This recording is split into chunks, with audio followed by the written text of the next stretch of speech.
Well, I sure appreciate your presence and your demeanor, and I'm really on the lookout for people that are actually genuine and articulate and have a heart. I'd say I'll consider you a friend. You did the work. You did this. When the right people are calling the shots, and like yourself, you've got these gifts and you've got these stories, and you've got these abilities and these projects. That's why people like Steven Yissilmissil. It's like he knew all this. And when I was with that particular person, he was laughing at the death of my son. He was laughing in front of me in my home at the death of sons. And it's like, what? That's a blatant lie. You kidding me? People that make opinions and that they're saying like egotistical things like this. People that make those opinions, you're doing worse than the cabal. You're doing worse than those that are pedophiles harming children. Whoa. You are worse than any of them with your opinions. You're doing more harm than those that are swinging the swords. I'm not out to put anybody down. No one. I don't want to be drawn into so-and-so and so-and-so, and he's putting down so-and-so. No, I don't have time for that. What the f is going on here? And so I'm holding this up because I think it's kind of fun. I'm in danger of being ridiculed by a evil snowman. Oh my God! I mean, that hat, the hat is nowhere else except on Burl Eyes. Facial fur. That's what I'm dealing with. It's like, they're part of the Nephilim clown bloodline. It's incredible. It's like, yeah. I mean, that's a nobody player. Pardon my French, but you're an asshole. People like myself. Asshole. We're quick to forgive. We're quick to embrace. We'll be like somebody says, "I'm sorry for it. You got me. Let's celebrate." That's how we are. Instantly forgive. This garbage of false glory has got to stop, and I'm tired of it. Let's stop being turned on each other. And let's stop looking for ways to accuse each other of turning on each other. And let's start lifting each other. And we've got this. Those 14 other screenplays going on 15 that I have is for the new world order, new world that is our people. Yeah. So I am presenting my honorary Queen of the World for your courage, Thank you. brilliance, beauty, compassion, divine feminine, and never say no. Thank you, baby. There you are. Yeah, if I'm a fraud, bring it on. Let's do it. Come on, it'll be easy to debunk if I'm a fraud. Me and the Lord, we got an understanding. We're on a mission from God.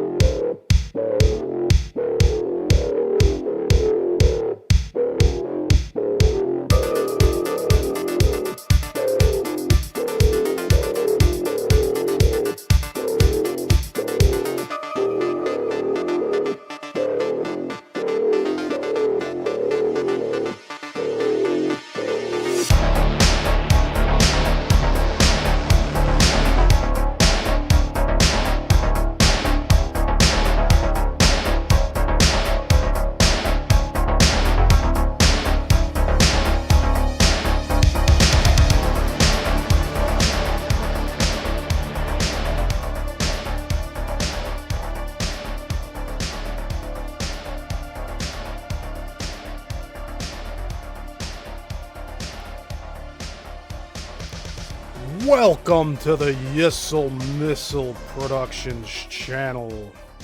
My name is Steven Yissil, and today, let's talk about it. I hope you all enjoyed the first 20 pages of The Immortals and The Matrix. The side-by-side comparison has begun. I plan on doing 7 installments of 20 pages each, and we will read through the entirety of both scripts. Every Sunday from 11 a.m. to 1 p.m. Central Time. Some of you are here from that stream that we just ended about 20 minutes ago. I see John's here and Lerny. And thank you guys for the comments on the new intro. So we have that interview that we were watching last week. We have another 2 hours of that to go. I doubt we'll get through the 2 hours. But you never know. I like to talk a lot in between So we're just going to have to see how it plays out. But I'm thankful for all you being here. Remember to drop a like below. And if you have any comments on any of this, please share it. Share your thoughts below. And I'll get back to you. Even if they're hateful comments, which I've gotten a few telling me I need to do something else with my time. I already spent a lot of time on Tom Althouse, hosting him on my channel, giving him a platform to share his story. And now he is straight up making lies about what happened 2 years ago, this same time frame, April.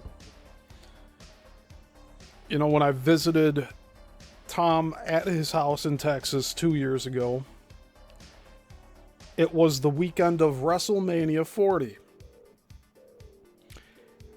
And this weekend is WrestleMania 42.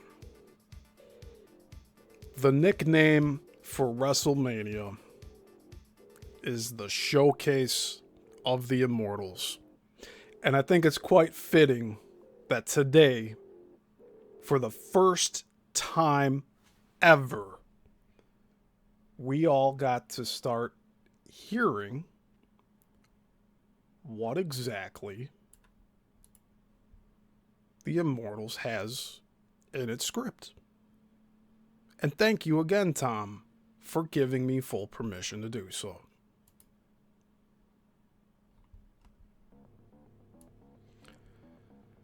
So the interview that we were looking at last week, it's from the Psionic League YouTube channel. We left off at 1 hour, 4 minutes, and 14 seconds, and we're going to continue on here. And we have Donna in the chat. Donna's my mom. Hello. Thank you for being here. She doesn't get to watch too many of these, but I'm thankful when she's here. See, now my mom and my dad know that I hosted Tom Althouse for a considerable amount of time. It was 2.5 years. And it hasn't even hit 2 years yet. It's like 1.5 years I've been doing like a reconnaissance mission here. Since October of 2024,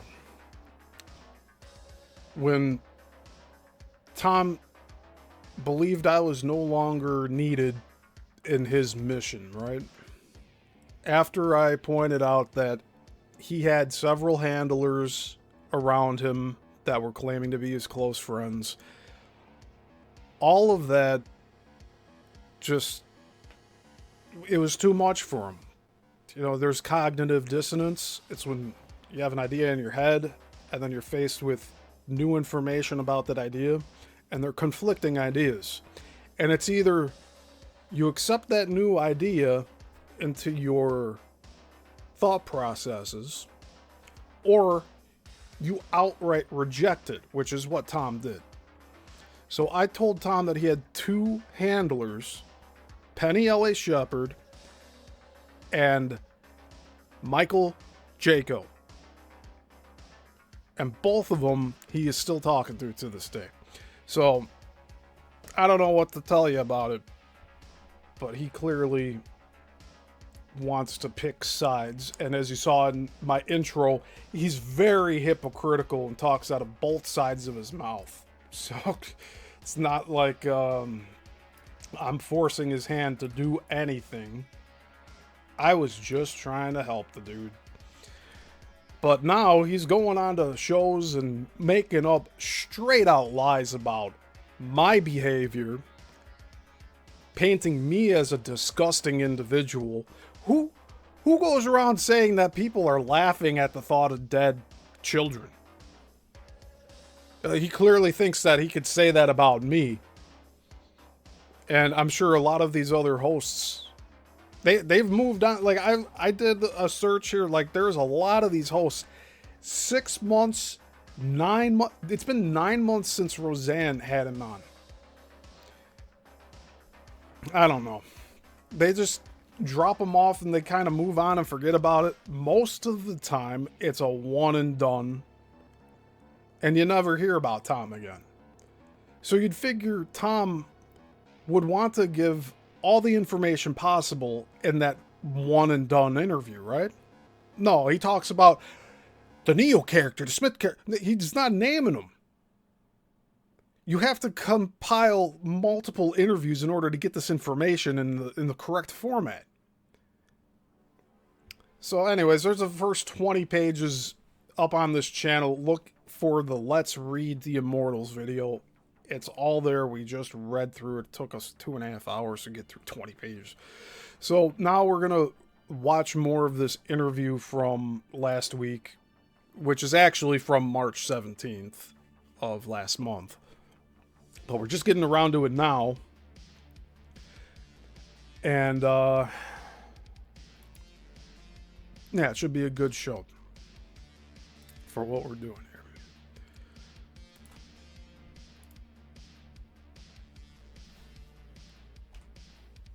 This is not the correct window. Give me a moment.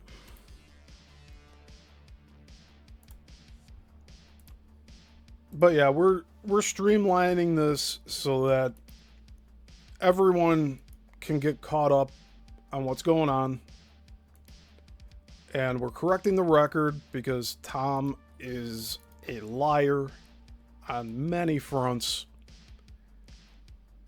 But the thing we've been focusing on with this stream, with this interview that he did, is the fact that he made up a complete fabrication that I laughed in front of him in his house about his 2 dead sons, which he has no photographs of in the house, nothing hanging on the walls, no memories shared of the good times he had with them. He uses them as a scapegoat in many of these interviews.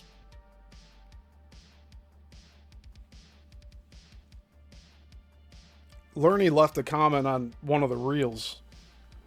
Like, and I agree with you, Lerny. Like, if we were in his position and we started doing the same things he's doing, if we had deceased children of our own and we were under the impression that elite forces or whatever you want to call it took them out because of what you were doing, would you bring it up all the time just in that context, or would you share stories about the time that you spent together with them? He never does that.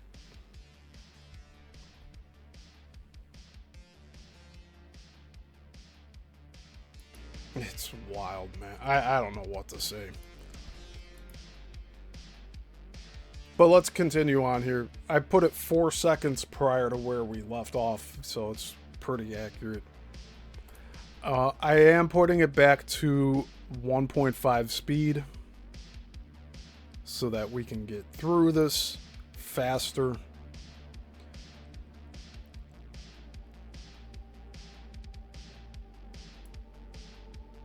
Let's get back to... Alright, so we're starting at 1 hour, 4 minutes, and 8 seconds. It's like absent from them. Have you noticed this with the field of people and how they're stealing your work and others? Well, that's the thing. You just raised something so important that I never talked about before, and you just sparked it. I want to take a side element of that, not to dodge a question, but to just take something that hit me really hard. The other side with it. That's Tom's bread and butter, dodging questions. Goes on tangents that don't have anything to do with the question being asked, which I've personally experienced on this channel here. The 22 interviews with him. by the second one, he wasn't answering direct questions anymore. Do often is they're so immersed in pleasure. Like in Black Sails, they asked the silver character, why was he afraid of falling into the darkness? He said the reason that darkness is scary is because it feels good. That's why you go down to it. It feels good. Now take that for what's happening with the people we just are discussing here. It feels good for them. But the thing is, they end up spending more. No. And see, he brought me up several times in this interview in the first hour alone. So he is referring back to me here. I am not taking pleasure out of this. Like, I'm doing this so that he cannot smear my name any more than he already has. Most of their time pleasuring themselves. Myself, I dedicated myself, as I'm sure many others have, to basically a monastic approach where I'm going to be doing whatever I do dedicated for humanity, as a gift to humanity, to try to make a safer world, a better world, like I texted you. And it's like, that means that I have a discipline to my life, a discipline to my goal and to my focus, not on pleasuring myself. If I'm focused on pleasuring myself, which is what the Wachowskis were offered by De Laurentiis, all he's doing is going on women's shows and flirting with them and trying to court half of them. What does that tell you? He finds pleasure in talking down about all of these Hollywood execs, all these actors and crew members. He's talking shit left and right about these people. This is all he does. He doesn't have a job. When I was there 2 years ago, he got approved for government benefits. Like EBT? Because he wasn't working. And then we found out later, after sometime last year, he was trying to do a GoFundMe for $3,850 a month with no reason as to where the money would go, which we were speculating here that he was just trying to raise money to pay his property tax bill that his mom bought the house for him with. His mom bought his house for him to live in.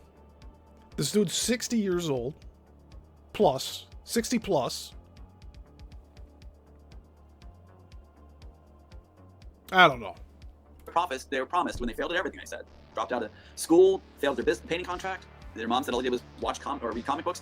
They were wined and dined by De Laurentiis and told they would have riches, fame, and beautiful women. As if that's the things that he likes. He wants riches. He wants $2 billion, which he says is owed to him. He settled for nothing, actually. That court case in 2013, 2014, I found out he had to pay Warner Brothers around $58,000. So he got screwed in the court case. He screwed himself. He walked out of his own deposition. I don't know why you do that. You get so far in this and then you walk out and say time's up, interrogator. And you talk over the person interrogating you so much that the transcriber needs to blur it out to say, shut up, basically, because everybody's talking over each other. It's not a good thing. So he threw out his own case, him walking out of his own deposition, gave the court leeway to do a summary judgment and just say, fuck it, this guy's not taking this seriously. We're not going to take him seriously either. There's no connection here. Whatever, get out of here. And now, ever since, for the past 12 years, he does one and done shows where he goes on, he talks about his 2 dead sons. He goes and talks about how he's making a documentary, which is never released. I go to his place 2 years ago to film the documentary, and then he says, no, we're not filming a documentary anymore. We're going to write a book. It's always bait and switch with this asshole. But I digress. Starlets, as if they were a commodity. If someone came to me and said that, with the burden on my shoulders to try to make this world right with other warriors, like yourself, and others that are listening in, what would happen if I said, yeah, I want the wine, women, and the power, or the money? Well, my creativity is going to go down the drain. My silver pen is going to become a suffocated blue pen. I'm not going to have the creativity and the spark anymore, because the eyes are off of the target.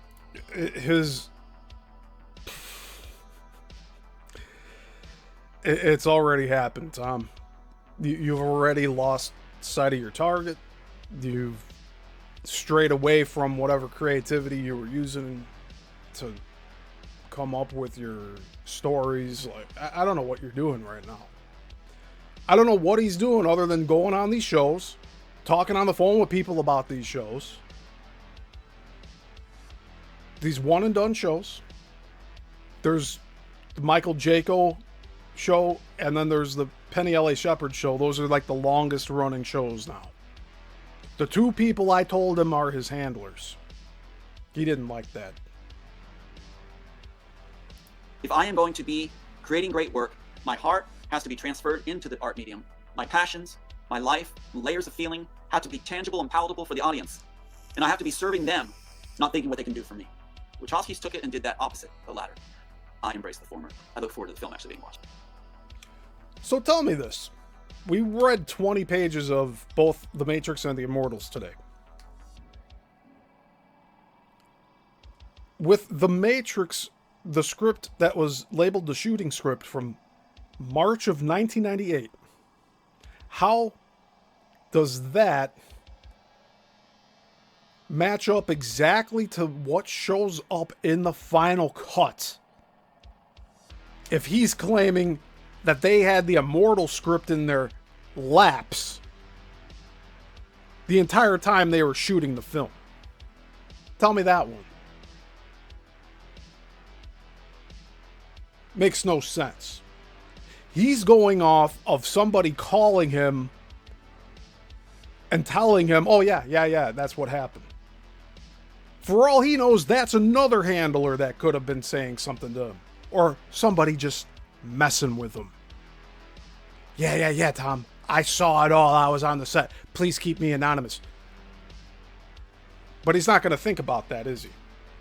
He'll just accept whatever fits the narrative.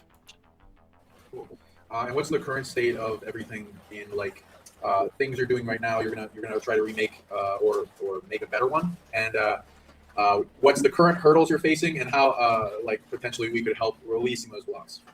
Whatever you can do in energetic field, spiritually, whatever would be a help. Anything. I know about that protection thing, and I want that fortified. I would like that for all of us. So yeah, you're not going to have it, Tom, because you're operating in a low vibrational field. All you're doing is going on and trash talking all of these studios, which, I mean, they kind of deserve, but not from what you're claiming, because you're conflating a lot of different events, trying to make it all about you. You're saying that these studios are still using the Immortals. We read 20 pages of that script. Where's a movie about a monkey in a pillowcase besides that one Dustin Hoffman movie? It's like, we just have to take Tom's word for it, right? That he wanted to cast Dustin Hoffman in the Immortals. Because that's the only thing that's going to help stitch together his narrative. Yes, that movie, and this movie, and this movie. The Mel Gibson movie, Forever Young, came out in '94. He was talking about having a script written in '92. He said he tried to go to court over Demolition Man, also released, I believe, in '92. He tried to claim that Demolition Man stole from the Immortals. This was going on after The Matrix was released, which he watched in a movie theater. And he walked out of because he thought it was too violent. And no, he said in the deposition, at the time he watched The Matrix, he saw no connective tissue to the Immortals. would be a big help. Anybody that's good at that kind of work, I would welcome that with roses and flowers. But the thing is that as far as my current situation, the other side's gone silent. Right now, they're totally using that Minion D player approach. Like you'll see online, if you look at my name, suddenly there's these guys pointing and screaming and yelling, and Tom's a liar. So that. Hey, he's talking about me again, isn't he? I haven't gone silent at all. In fact, I upped the production of all of the reels. Especially after what we heard last week from this show. Him trying to say I laughed in front of him about his 2 dead sons. You know how egregious that is? For him to even make that up like that? But at the same time, there's narcissists that do the same thing. They will take your sincere words that you say or your actions that you do, and they flip it on you. They act a victim. I did not ever laugh about his dead sons. Like, it was funny that they're dead. Which is exactly what he said here. He accused me of doing. Now, I'm not guilty until proven innocent. This guy is lying. Not only about that, but about this whole thing with Hollywood, with the Immortals being stolen and used in dozens of movies. It's ridiculous when you step back and think about it. That's their tactic now, is a pull back and let lower forms go for it. You know, like dogs attacking, they're releasing the dog. So I guess what he's saying here is that the higher up elites have stepped back, and then I'm here, the D-list anonymous, what he calls me, right? The D-list anonymous players are now stepped up to bat, right? It's like, come on, give me a break, man. I was helping you for 2.5 years. I flew out to your house in Texas from Illinois to film your documentary, dude. And then you said you didn't want to do it. You wanted to write a book instead because you thought that was a better idea to do. And then after that 2-week step, you know what? I actually have audio here. I'm going to play some of that audio now. We'll get back to this in a minute. We're at, 107:34. We only got 3 minutes into that. But it's important to mention here.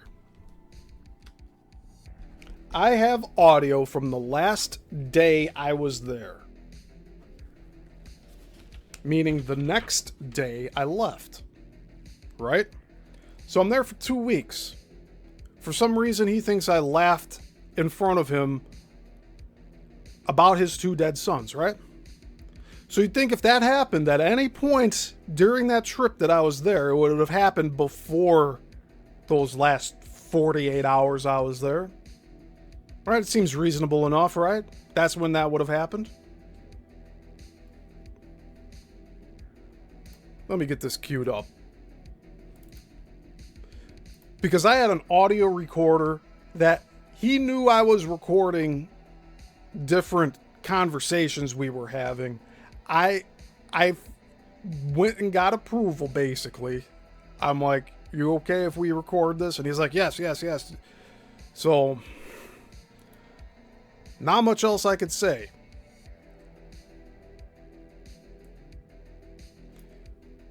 But let me bring this audio clip up. There's actually 2 of them.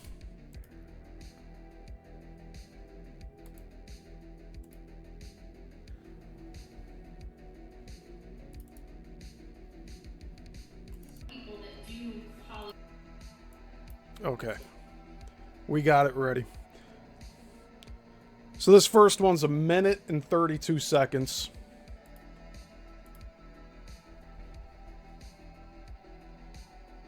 And I want to make sure you guys are hearing that more so than the music.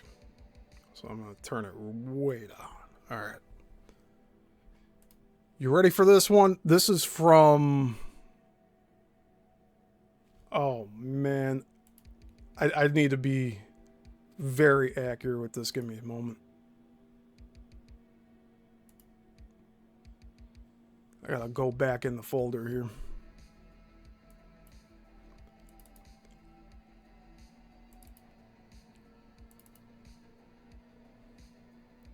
Yeah, so this was February 18th, 2024. So it's literally 2 years and a day ago.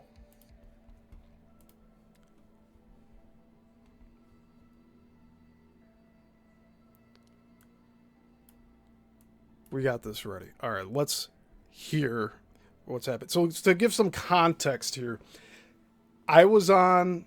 So I was sitting in the room at the computer with Tom, talking with Jen, who he had built his website, right? You know, the website that's called tomalthouse.com? The one that I told him use your name, tomalthouse.com. And he's like, no, that's too conceited. I want to do something different. Well, he ended up going with that anyway. Doesn't credit me for that. He probably believes that Jen came up with that idea, but whatever. I was there with my Weebly account. I bought a temporary URL that would be accessed going through my website, right? So that all occurred already up to this point. And here, this was from a 2.5 hour, like you could even see this here because I was recording from the audio file, and then we'll get into it. It's a 2 hour 29, so it's a 2.5 hour audio clip. But this was near the end of it, because I was just skimming through it to see, like, if he was acting differently, like if he actually did think I laughed about his sons. But no, again, I say he's a narcissist. Because he twists the words of the genuine people. It makes no sense. Makes absolutely no sense. But take a listen to this. It's the three of us talking here. People that do poly this stuff, and I don't know if that's an idea siphon or whatever, but I'm an idea machine. So Right. you ask me a question and I can do this, and I've always been that way. No, I see. You stood out. I told Stephen you stood out from everybody, and it's like I think the three of us are supposed to do something. Like it's going to be amazing. And he says, "I think the three of us are supposed to do something. I think it'll be amazing." Right? Why would he be saying that if he claims that I laughed about his two dead sons in front of him? And that at that point he knew he needed to find better people. Why would he say that I am the one of two total people that should be helping him?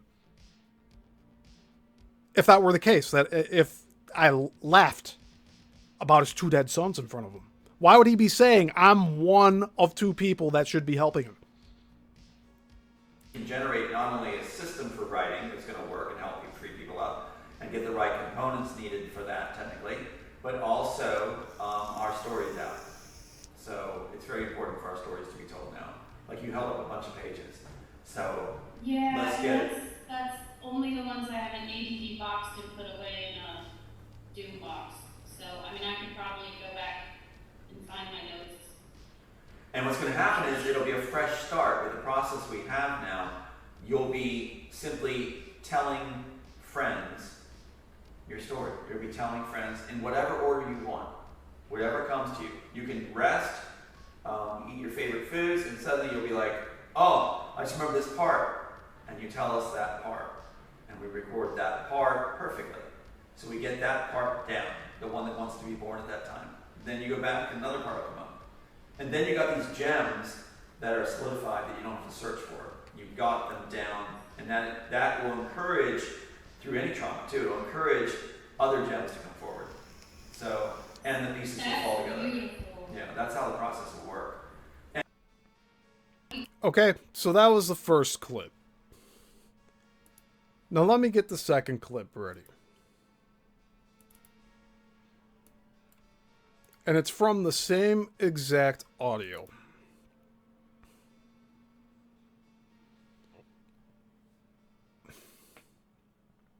But why would he be making plans to collaborate with me if I had done what he said that I did? So this is only an 18-second clip, but check this out. Listen to what Tom has to say about us, about Jen and I. Which is cool if it could also harness your audio clip and make an audio book. Yes! Oh my God! Brilliant! Okay, this is meant to be, we three are the ones. So, yeah, this is meant to be. He said it's meant to be twice. Which is cool. We three are the ones it's meant to be. It's meant to be.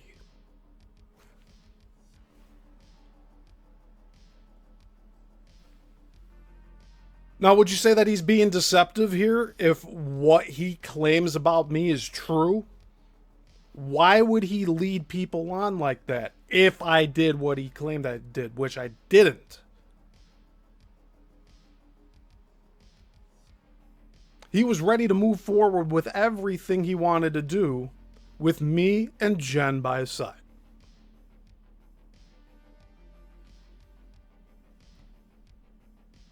Penny L.A. Shepherd wanted him to visit her at Susie's ranch, because that's where Penny was living at the time. Once we Googled how far Susie's ranch was, Tom and I both agreed, you know what, it's too far of a drive. Because he had the Mustang with the blown muffler that he said was the engine making the noise. Like, we're not going to drive that thing for 4.5 hours upstate Texas to go visit Penny for a day. So he was so on board with having me and Jen help out with practically everything. He wanted me to write 4 books for him. That's after him inviting me to his house to film the documentary, which he flipped his mind on by the time I got there. What a bait and switch that I fell into, right? I'll play this one more time. Which is cool if it could also harness your audio clip to make an audio book. Yes! Oh my god! Brilliant! Okay, this is meant to be, we 3 are the ones. So, yeah, this is meant to be.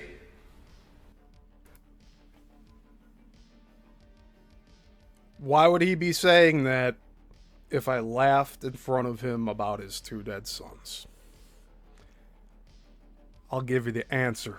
It's because I never laughed in front of him about his 2 dead sons. And like I said last week, I haven't laughed about his 2 dead sons behind his back either. That's what I meant when I said outside of him. Outside of his view. So, like, yeah, behind his back. No, I haven't ever done that. In his presence or out of his presence. Got it? So anyways, I wanted to clarify that, and I wanted to show the irony of Tom Althouse telling us that we're the ones for the job, right? So how many other people has he told that to? That after a certain time, they just throw their hands up. They're like, you know what? Like, this isn't worth my time. Do you blame these other hosts for just walking away? I don't.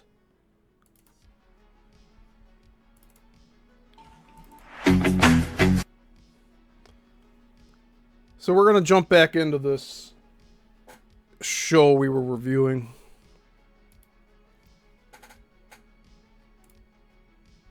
Let's get right back to it. But the thing is that as far as my current situation, the other side's gone silent.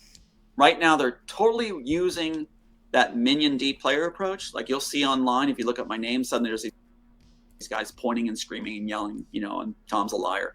So that's their... Yeah. You see, because I stood my ground. And I said, this guy is not telling the truth about one thing or the other, or all of it.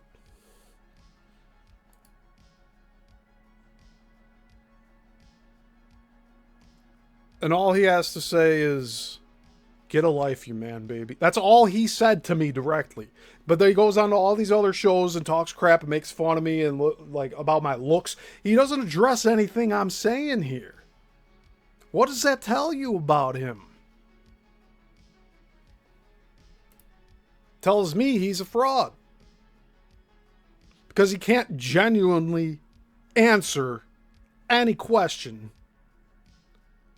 that challenges what he's trying to argue. Pull back and let lower forms go for it. You know, like dogs attacking, they're releasing the dogs. Like in Game of Thrones, releasing the dogs to tear out the girl. He's calling me a lower form. He's calling me a dog. Do you understand that? That's the way this guy thinks. So it's like, that's their tactic right now because they're concerned. The word coming down is the tops are very, very concerned. So they're releasing their pawns. But it used to be the tops were in. I'm not a pawn of anybody up top. I'm here doing this of my own volition, dude. He makes up in his head that anybody who goes and questions his narrative all of a sudden are part of the cabal. Like, no, dude. I have nothing to do with them. And I'm not getting paid by anybody to do this. Involved in toppling me. Now they're scared. Now you're seeing negotiations from the top where they're like, we might offer you this. Well, why don't you think about coming in? Like I said before, be a script doctor, while they're allowing the lower ones to tug at the heels. So my understanding is that the more they use the lower ones to attack, the more our story is fortified, actually. Again, nobody is using me to attack you, Tom. All I'm doing here is critiquing and reviewing everything you've ever said and done live on air, plus the stuff that you gave permission to record at your house, which I just played, which contradicts what you said in this same interview about me last week when we were reviewing this. And thanks for giving me permission to read The Immortals. That's fine, you said. I take that as verbal permission. Because when people actually take a look at it and get by the song and dance that is just absurd, you actually see the evidence. And that's what we want, is people look at the evidence. So if that drives them towards the evidence, then so be it. So we looked at the first 20 pages of The Immortals.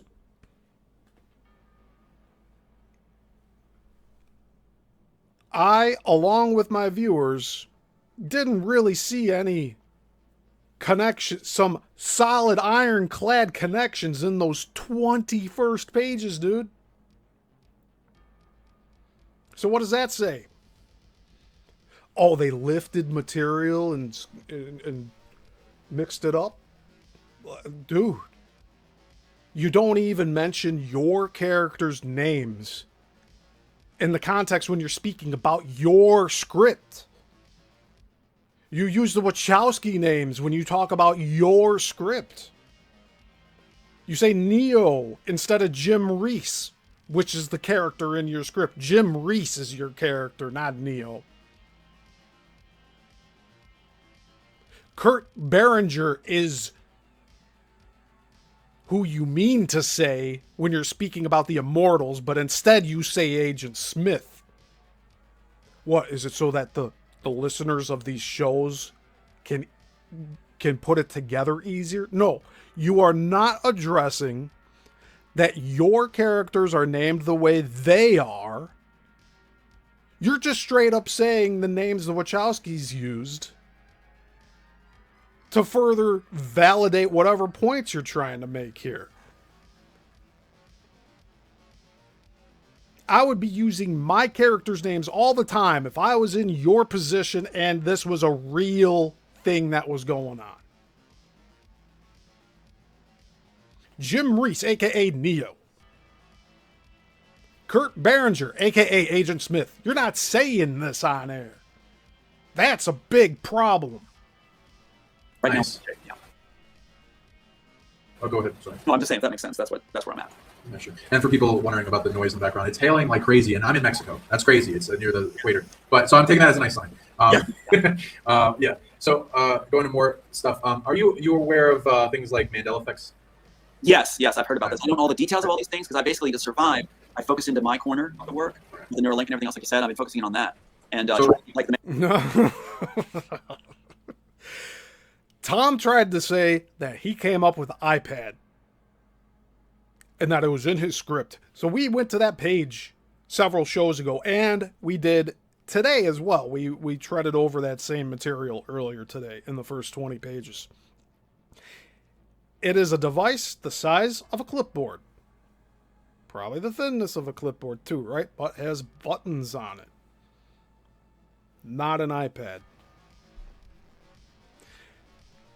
Here he's claiming about Neuralink is his idea as well. Very far-fetched. And these are all my streams of thought here. Again, no strings attached above me, mother. No strings whatsoever. I'm doing this on my own. Yeah, I've had people come and try to buy my interviews of you from my channel. And then they threatened legal action against me because somehow whatever you're talking about is actually you talking about these people who are threatening to sue me because I'm not going to take the videos down. It's my creative content having you on my channel. Got it? I'm sure Tom understands that. But this other guy that whatever you did to them, I'm sure it's no different than what you've done to me and all these other hosts that you've cut ties with. All because they were trying to help you. The ones that just don't go along with your bullshit. The ones trying to center you. Like you're all over the place, man. I don't get it. What court case?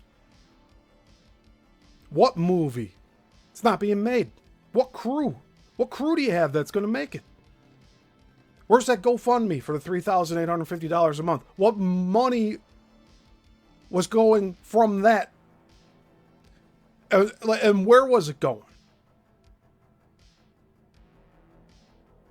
You conned one of your hosts to pay you $200. Good job. Good job. It's part of the grift, right?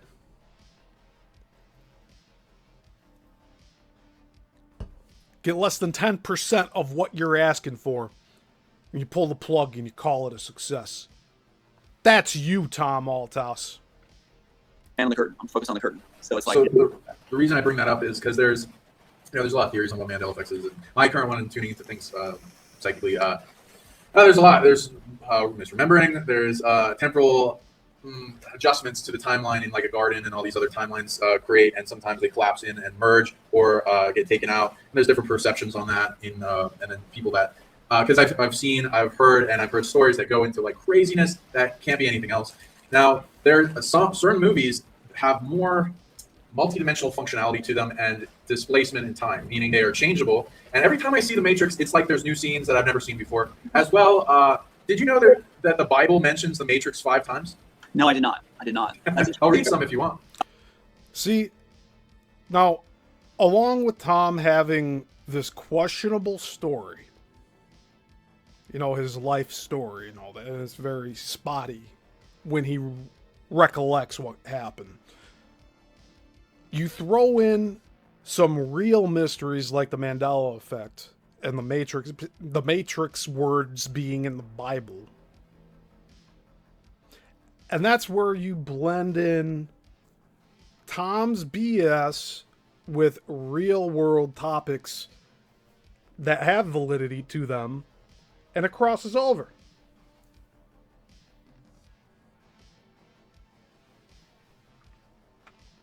And it further detracts from getting to the bottom of what Tom's talking about. Because, yeah, he'll sit here and agree. Oh, yeah, the Mandela effect. Yeah. 9/11 was an inside job. Yeah. Yeah, we never went to space. Yeah. Like, he'll go and follow those trains of thought just so that you don't question the things he's saying. Now, what he said about me in this interview, completely false. I never laughed about his 2 dead sons. In front of him or behind his back. But that's what he's claiming now. And when a narcissist does that, you have to wonder, are they reframing their perspective so much? They're skewing it so much to favor them, they don't even know they're doing it? And then it all comes down to perspectives. I might laugh at how ridiculous the elites are at like trying to get this guy, right? Like the stories he says, like, oh, they're out to get me. They sent this, they did that, blah, blah, blah. And I could go, oh, man. And then he'll take it as me going,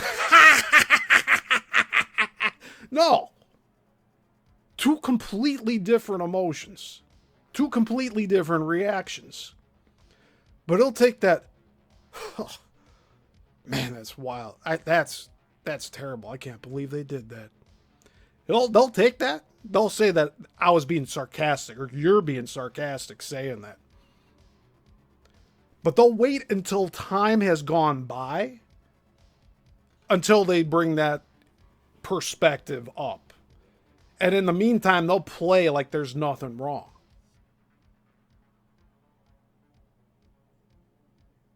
It's a typical narcissistic trait.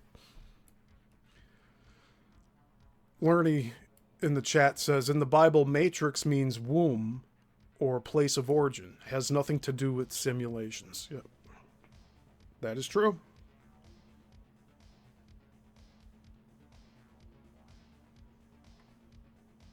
But you see, Tom's only getting airtime because of what he has on his screen here. Let me blow this up for you. Because I did have other commenters come into my channel on my videos here and say, Tom's never claimed to be the writer of The Matrix. Well, what do you call this? Tom Althouse, author of Matrix, writer of The Matrix screenplay. Sure sounds like he's claiming that he wrote The Matrix, doesn't it? That's how he gets slots on people's shows. Because people go, holy crap, this is the guy that created The Matrix. No. He wrote The Immortals. He thinks Hollywood took it and made The Matrix. That's what is going on here. Okay, just for clarification. I would love that because we were wondering why did they pick that title, and here's what I was told, because I think it's an overlay, combination of yours and mine. No, he's going to go here and say, like, The Matrix is an anagram of The Immortals. It's not. There's words, there's letters that are not used. A perfect example of this is what I saw, and this also relates to WrestleMania and the weekend of the showcase of The Immortals. Ironically called that. Coincidentally called that. Synchronistically is called that. Stephanie McMahon was inducted into the Hall of Fame, right? Now, there's rumors that Macho Man Randy Savage was having an affair with Stephanie McMahon when she was still a teenager, before she turned 18.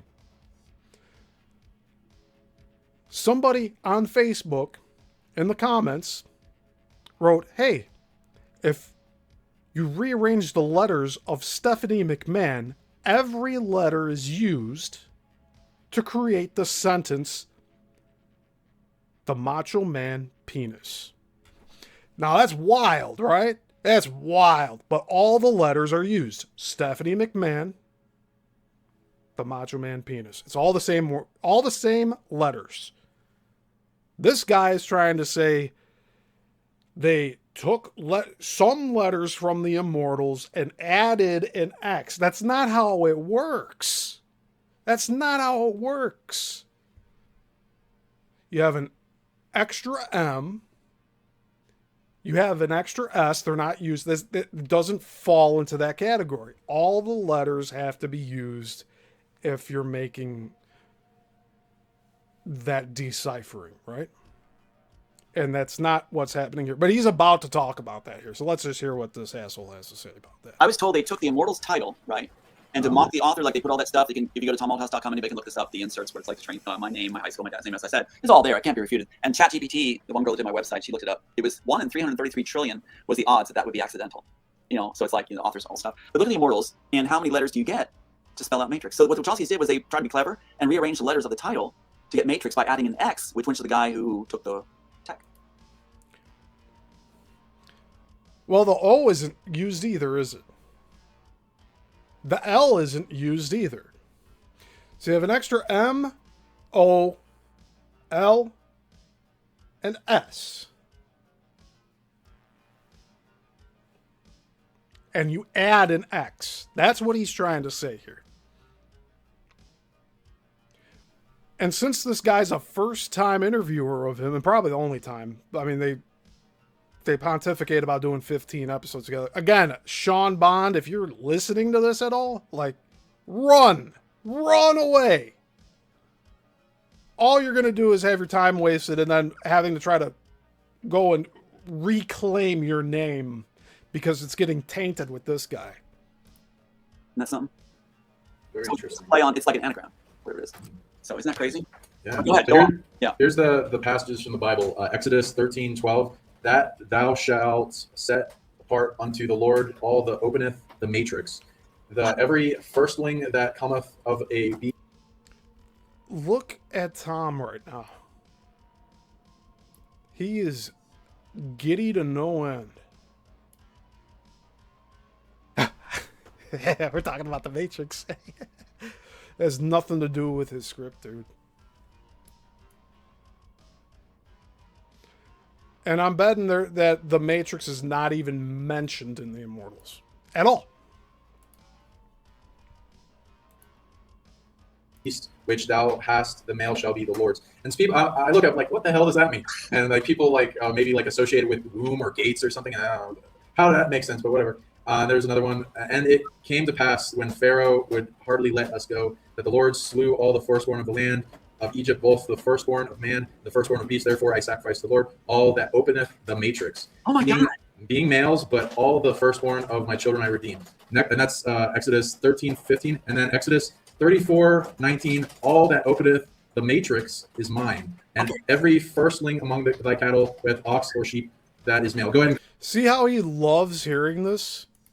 All that openeth the matrix are mine. And like, we don't know what he's thinking, but we can guess, right?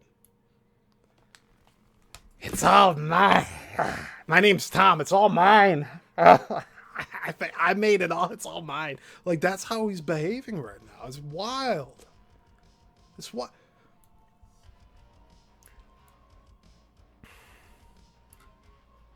Crazy stuff, right? We can just dismiss it as crazy, but this guy's meticulous, while at the same time oblivious, if that's even possible. Come and I'll read the other. This is just fascinating. I mean, you want to finish first? I mean, I know I'm interjecting my responses. But feel free. Opening the matrix, and the whole thing I got was I was writing this piece. I thought to give glory to God, as a Christian boy and a Christian young man, and it's like it turns out it looks like it's to make sure that we will construct a entryway to the portal that our parentals, I call them, can come to us.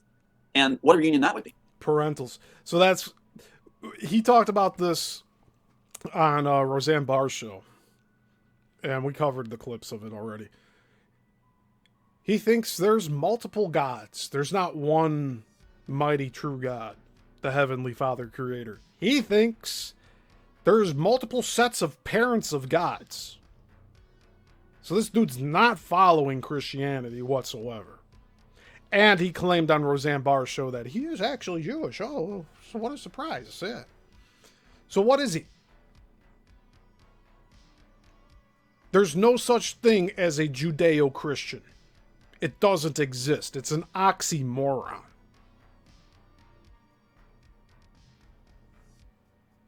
I'm told at the higher dimension, higher level, they can see us and hear us, but we can't see and hear them. Can you imagine that being the parents of children? Let's just take that kind of where they can't hear you and see you, and you're calling out to them, and you have to implant. You see how it's reversed? He's following a satanic line of thought where we can hear God, but God can't hear us. No. For the most part, for most people, they can't hear God, but God hears all of us. And there's only some people that can actually hear God speak back. But that's not what Tom's saying here. Tom's saying we can hear the gods with an S, but the gods can't hear us. That's satanic in itself, whether he wants to admit it or not. Through gravity and light is the effects they can do. The idea of what's needed to make that bridge, halfway. And so when you look at it in that way, and you're reading these things about opening the matrix, I'm so struck right now by everything from Shawn Michael name to everything else. I'm just so struck feeling the presence of my sons and energy and you and everything. Tom seeked this guy out of how many people went to these UFO conventions, which Tom had no place being at a UFO convention. But he found somebody with the same name as one of his deceased sons, and he chose to go on their show. Like, come on, man. And those listening probably, the energy I'm picking that up too. We're at that point right now. The timelines are coming back together, and it will open. And how many movies do you see, Sean, where in Transformers and others, where they go, the portal is bad, and Night at the Museum, bird pharaoh creatures are going to come through and consume us. It's like the portals are bad, portals are bad, portals are bad. What if Hollywood did know this? And that's why they wanted my screenplay. That's why they came so hard on it. Because it's all through here. The ending's right there. Enough to kill George Michael.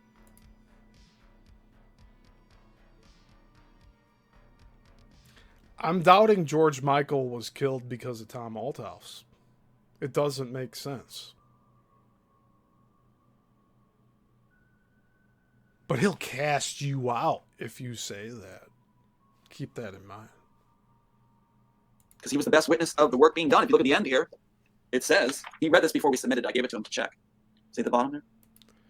How did he have contact with George Michael? He had an Alan Parsons project too at the beginning. Did he meet them too and get their approval to put it in? No. What I think he did is he took music that he was buying from the store or hearing on the radio, and he inserted it into his screenplay, and he's like, this is what I'd like. But I don't think he ever talked to George Michael. I don't think he ever talked to Alan Parsons' project. Because otherwise he'd be talking about how he also contacted Alan Parsons. Alan Parsons' project is in the beginning of this script. George Michael is the song that plays during the credits at the end, right? We haven't gotten to that page in reading it and doing the review and critique. But how come he's not talking about Alan Parsons' project? Because that's the opening credits. And here he's talking about George Michael being in the end credits.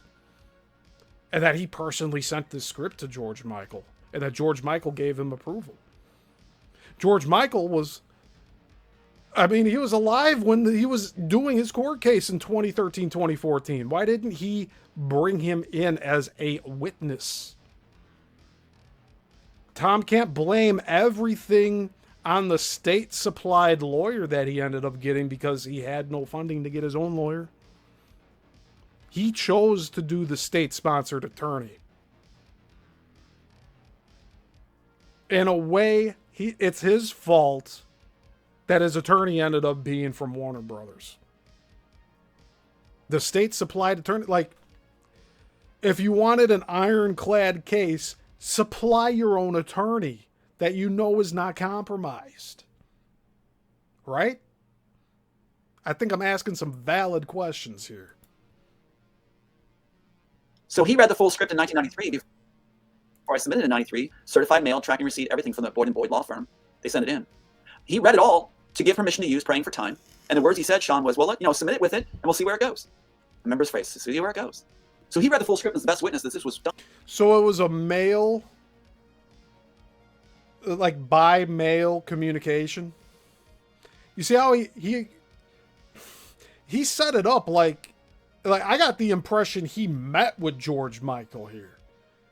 Now, another question I have is, did he mail this same script out to Alan Parsons' project? Probably not. But why would he do it for one and not the other? Or did he do it for both and only get one response back, which was from George Michael? Again, I think these are valid questions. But he wants to say that I'm sent here from the elite to talk bad about him, right? That's what he wants to say. It's so twisted. I'm here on a Sunday doing this on my own time. In 1993, remember I said about the restored pieces from pre-93? CIA film department is being credited by Michael Jaco. It's like, he was killed for no reason on Christmas in 2016 when the case was fully... Did he say what I think he said? Let's listen to that again. CIA We're going to listen to that at normal speed. film department is being credited by Michael Jaco. It's like, full script is the best witness that this was done in 1993. Remember I said about the restored pieces from pre-93? CIA film department is being credited by Michael Jaco. It's like CIA film department that's being credited by Michael Jaco? What is he talking about?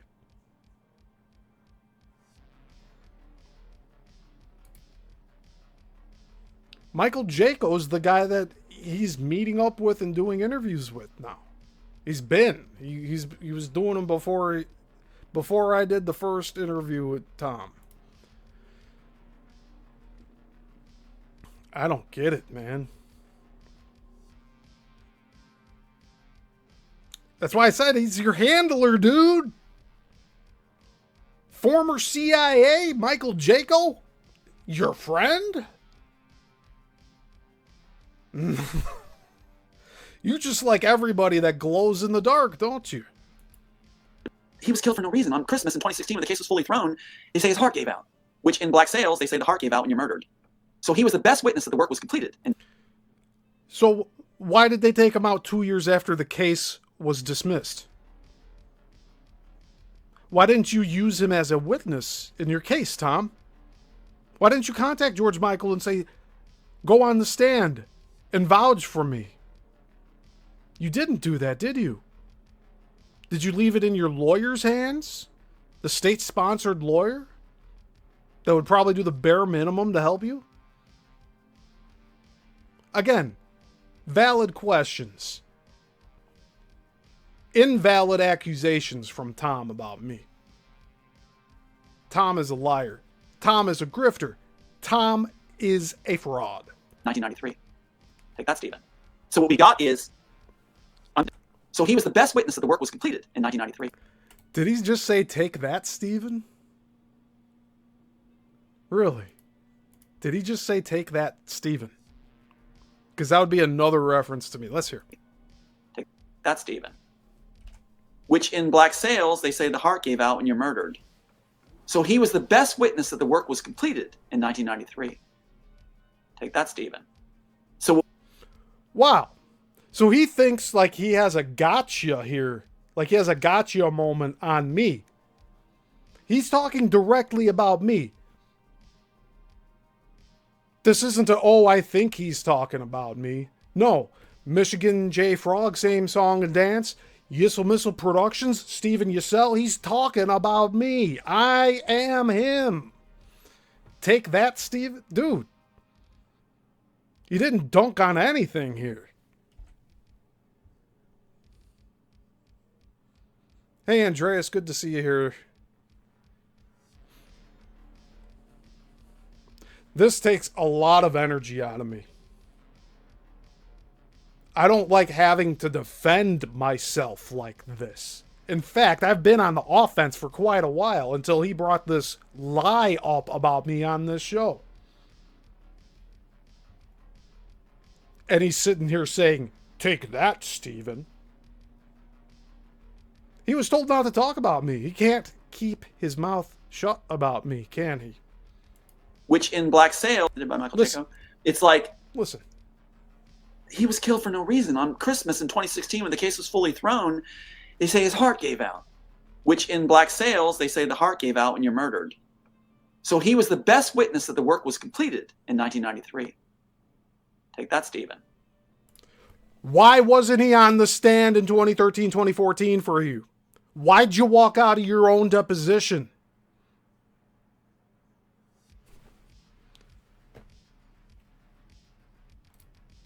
Again, valid questions that we probably will never get an answer to. I can't believe he thinks he's dunking on me here. They say the heart gave out when you're murdered. So he was the best witness that the work was completed in 1993. Take that, Stephen. So what we got is, I'm just overwhelmed today. I'm just overwhelmed with a wonderful feeling that we have an answer today. We have an answer from back then when a young man asked, probably with others around the world, a remnant of people, I call it, that have hearts and compassions and are enlightened and powerful. Well, I don't believe that somebody broke into your house and left scripts on your bed while you were out in Florida at a UFO convention. And then you come back home and you see no signs of a break-in and you just assume that the feds came in and gave your scripts back to you. I call total bullshit on that one. A more convincing story is you opened one of your boxes from your move and you found your old scripts in it. And then you were too much in a hurry to go through all of it before you left for Florida, so you left them on your bed and forgot about it. And then when you came back, you thought, oh, this is going to be a good story to cook up to say that they just mysteriously broke into your house. Your son Aiden couldn't even see it. He was home for, it was around Easter time, right? This was 1 year ago. You're telling me that Aiden and you were not home, that the home was empty? Instead of spending Easter with your only son?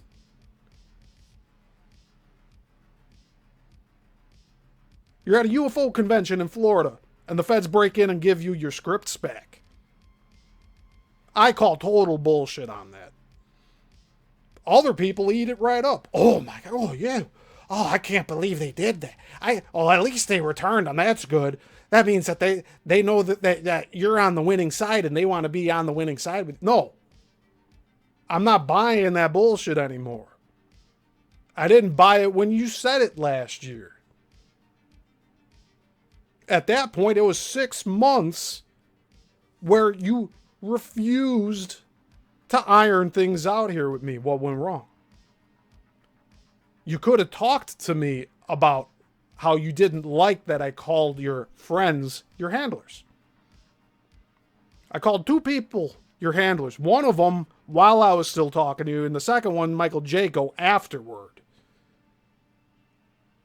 But no, he thinks he's dunking on me talking about something from 93 with George Michael. Why wasn't George Michael a part of your case 3 years before he passed, while he was still alive? Don't blame your lawyer. Don't blame your lawyer. I bet you had a bunch of people, including family, that would have paid for your court expenses if you just didn't be such an asshole to them and cut them off. And then you had no choice but to take a state-sponsored attorney from Hawaii,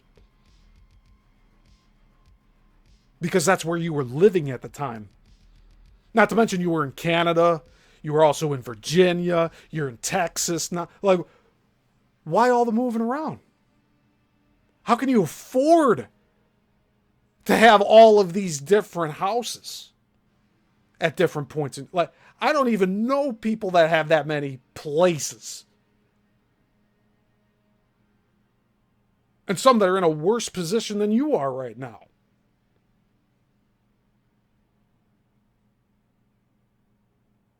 You still have your sight. You still have your hearing. You still have all your limbs.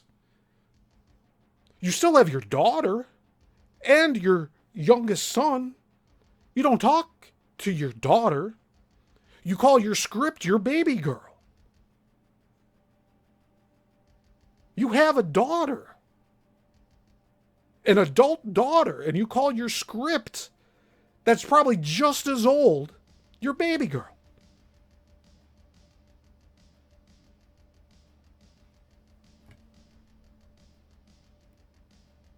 Lerny says, I don't see how that could be a flex on Yissil. Well, you got to keep in mind, Lerny, this is a narcissist here. All they're doing, it's deflection central with narcissists. Oh, it's the way you, I could say the most genuine, caring, loving things, and the narcissist will turn it around and say I'm sarcastic. I could laugh at how ridiculous other people's actions are in a story that's being shared to me. And instead of seeing it the way it should be seen, they twist it in their own minds and wait months and months, in this case, years, and then turn it around and be like, oh, no, he was laughing in front of me about my 2 dead sons. No, I never did that. That's like, he's trying to commit character assassination on me. All I'm doing here is calling out his bullshit. He shouldn't be going on as many shows as he is with all these new people. If you actually had seasoned hosts that had you on like I did, they'd probably fall into the same category as me. Cast out like a leper. Because I was speaking some truth to you. And you couldn't handle it. And most of the time, narcissists are the very thing they accuse you of. So you called me a man baby? Well, I think you're a man baby, Tom. Because you can't have an adult conversation with anyone. You're just the gossip queen. Oh my God, and did you hear about this? And did you hear about this? And there's so many layers. There's so many layers. Sorry I talked for so long. You asked me a question and I answered nothing of it, but do you get it? Like, I'm over all of it, dude. Your grift is up. And you lie about me on public channels where other people, it's a good thing that not that many people have watched this interview. And hopefully going forward, this is the only place they'll watch it. Unless they want to seek it out for themselves to see if it's still up in a few months' time. Or a few years' time. You can be guaranteed all of this content I'm producing now and everything I produced in the past is always going to be up on the internet. In one way, form, or another.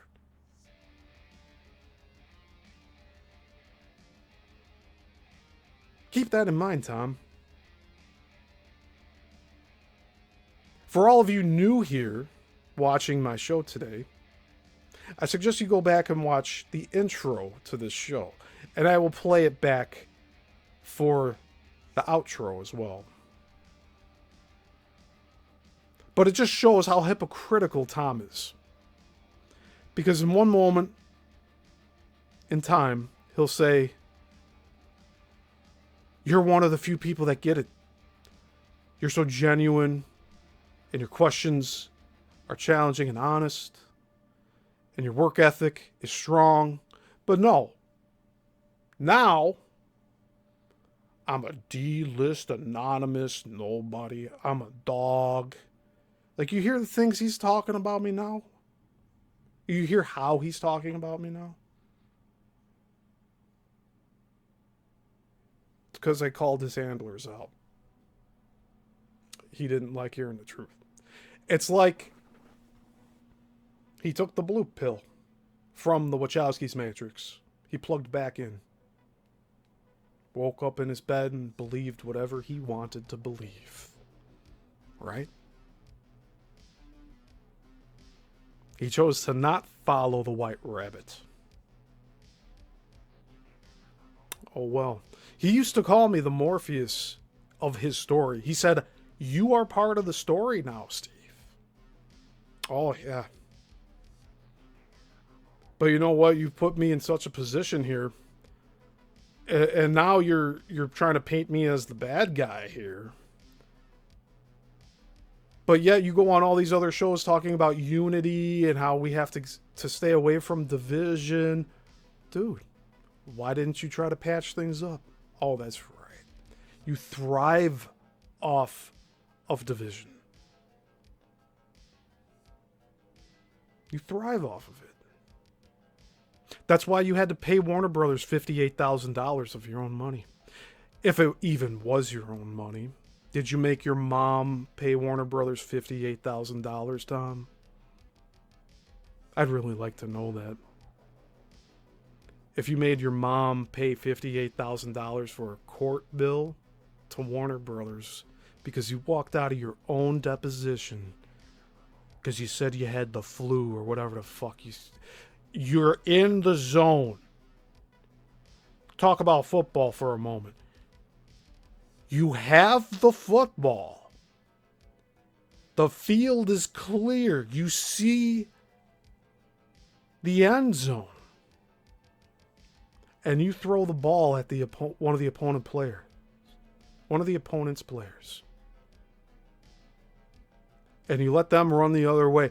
And then you scream, they stole the ball from me. No, you threw it to them. You had a wide open run to go straight into the end zone. Why was George Michael not present at your 2013 court case if he was so pivotal to proving your innocence? I think that's a very valid question. And don't tell me it's because your lawyer said he was taking care of it all. If I was in your position, I would have made sure George Michael showed up.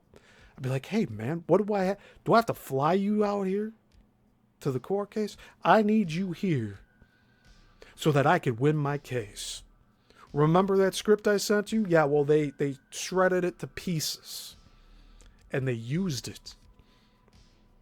That's what I would have did. I would have went and called George Michael to come here and be a witness on the stand. You had to pay $58,000 to Warner Brothers because he lost the case. How much would it have cost you to fly George Michael out? A couple $100? What about to house him? What if he wanted a hotel? Another few $100?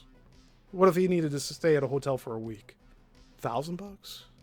It's a lot less than $58,000, right? Learning in the comments says, anyone talking about unity and other fluffy talk gives me an instant yellow flag. Yeah, well, he talks about compassion and humanity, right? He wants to say I'm callous and cold just for the fact that I'm questioning him. But no. He wants to remain a perpetual victim on the precipice of getting what he's always wanted. He's an edgelord. He loves staying at the end of Act 2. Not at the very end of Act 2, but right before the end of Act 2. He's had opportunity after opportunity after opportunity to get past that point. I even made that a reality for him by showing up to his house because he asked me to film his documentary. When I got there, he said, no, let's do the book. And then he went on to say that there were 2 other documentaries being made. Where are those? It's been 2 years. Where are those documentaries? Again, valid questions that I probably won't ever get answers for.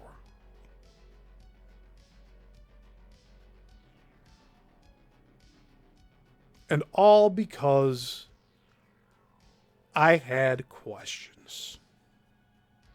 And I had my own red flags going off about the people that were surrounding you, controlling you. You can have your water cooler gossip queen talk anytime you want. You don't have to have it with your handlers. But you don't want to hear that. That's what I don't get. You want the truth, but when the truth is put in front of you, you reject it. Cognitive dissonance. It's fascinating.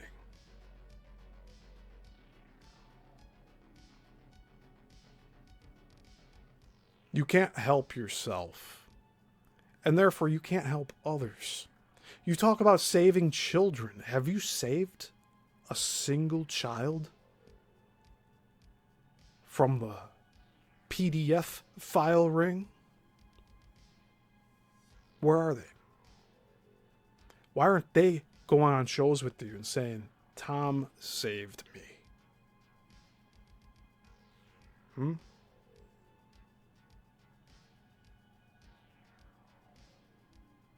He wants to paint this picture of being altruistic, when in reality, he's narcissistic. And you can hear on the intro I played at the beginning of the show, he said the people asking questions about his ego are committing worse crimes than the pedophiles trafficking children. That's what he said. Those are his words. They're out on the internet for everyone to listen to. The people who question his story, he views as worse than people who RAPE and MURDERCHILDREN.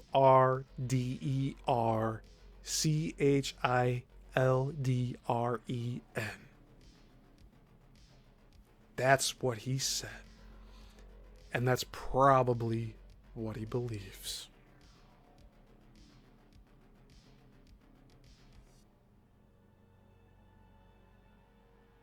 And in his eyes, everyone's guilty until proven innocent, right?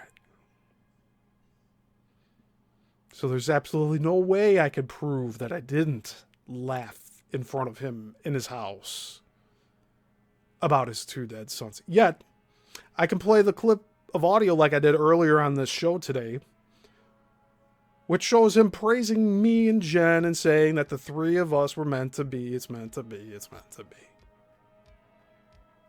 Why would he be saying that if I said anything derogatory or reacted in a derogatory manner at all whatsoever about the passing of his 2 sons? He's a liar.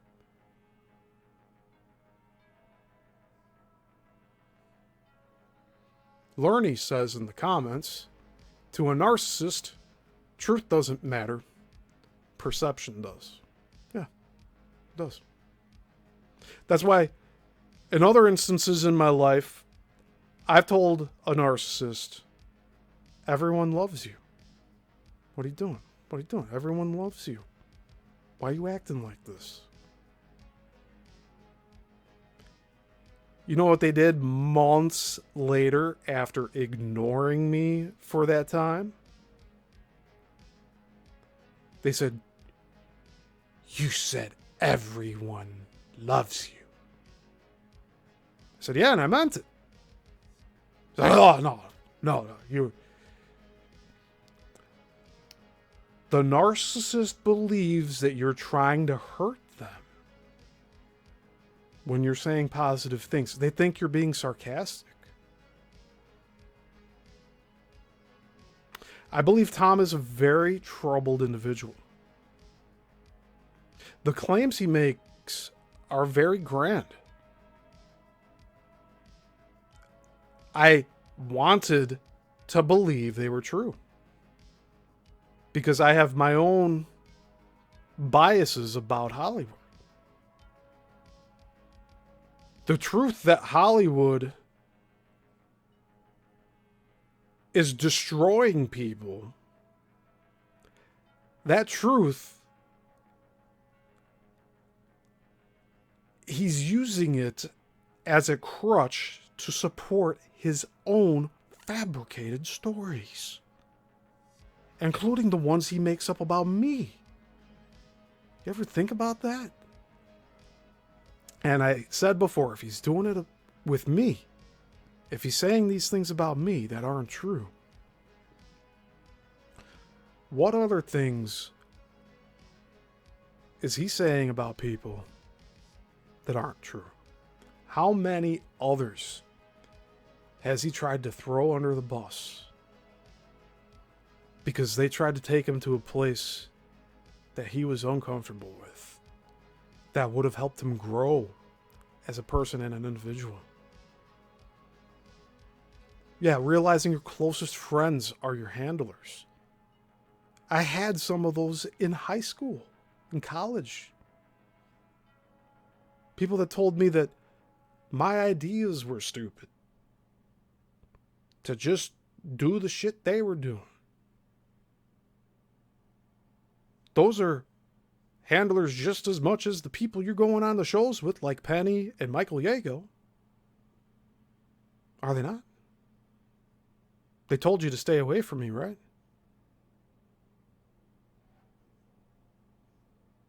But that doesn't matter anymore, right? Anyway, let's continue on here. Tom can say that I get angry and whatever else he wants to say. But what he said on this interview that we watched last week in that first hour was very offensive to me. And I show my emotions. I don't wear a mask like this. Tom Althouse does. Like, I don't wear a mask like he does.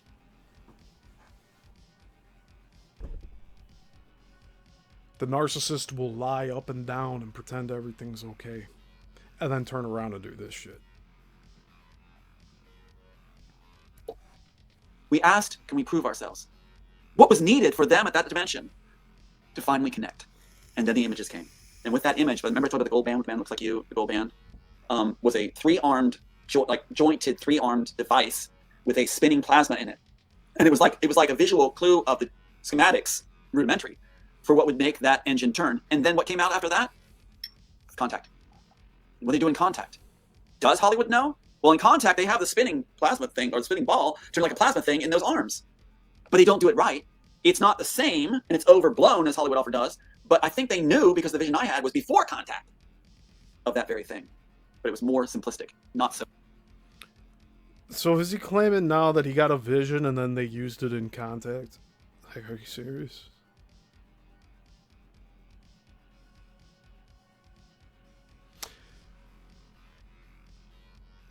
If I were to entertain this idea he's presenting now,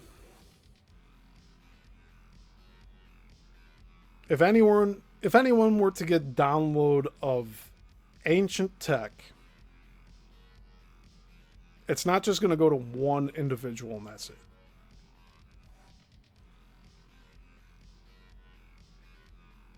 He's claiming he got this vision and then Hollywood used it.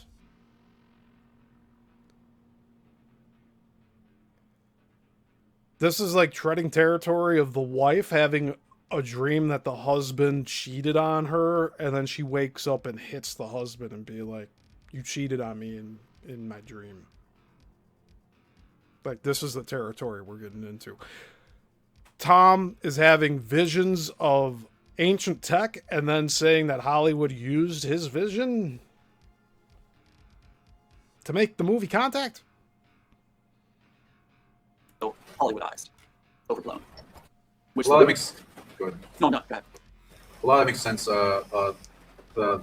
sense. Sounds like a psionic amplifying tech for the pineal gland, and the Contact thing I've seen as referenced in soft disclosure for Project Looking Glass, and they reverse engineering the physics of the pineal gland in construction of both being able to remote view the future and the past, and then also syncing that up with kind of TV technology and viewing, as well as teleportation with like Project Pegasus. Right. I want to ask you too with that. I'm jumping right on you. The idea of this concept started coming of transferring the consciousness, the essence of the other extra dimension, into ours by having. Oh, like demons? Like possession? You got visions from demons, dude. Oh, but you're not Christian, you're Jewish, right? So you accept this as a truth, right? I don't even know anymore, man. You know, this guy...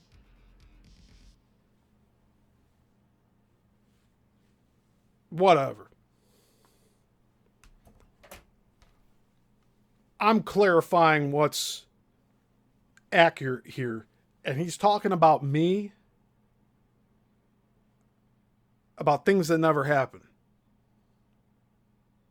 It's my obligation as a person to come on here and say that, no, that did not happen. And that further adds to my claim that he's a liar. That can receive it, and they can function within. Which sounds like, what was I saw that was like that? Well, Star Trek had that. Star Trek had it of the storm, of the beings trapped in the storm, and they had to take over bodies. Again, they made it bad, but they took over bodies of the crew to transfer their consciousness. But my understanding is this... What, are you going to go after Gene Roddenberry too now? Or what's the other guy? The one that made Lost. The one that did the reboot of Trek. that did the new Star Wars, the first Disney Star Wars. That guy? How come he never talk about them?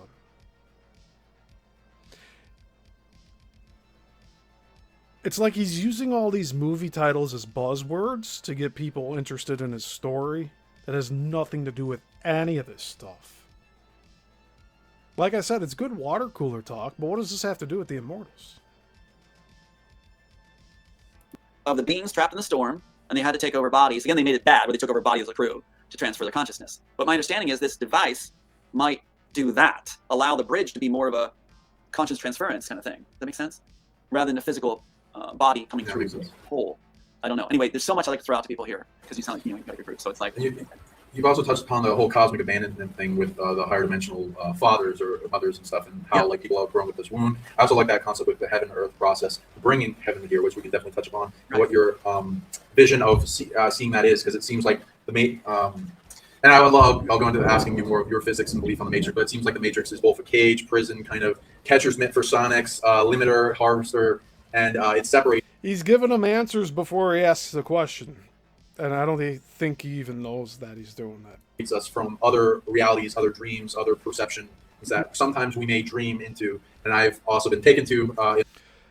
A good interviewer will not paint the picture of the answer before he asks the question. That's not how good interviews go.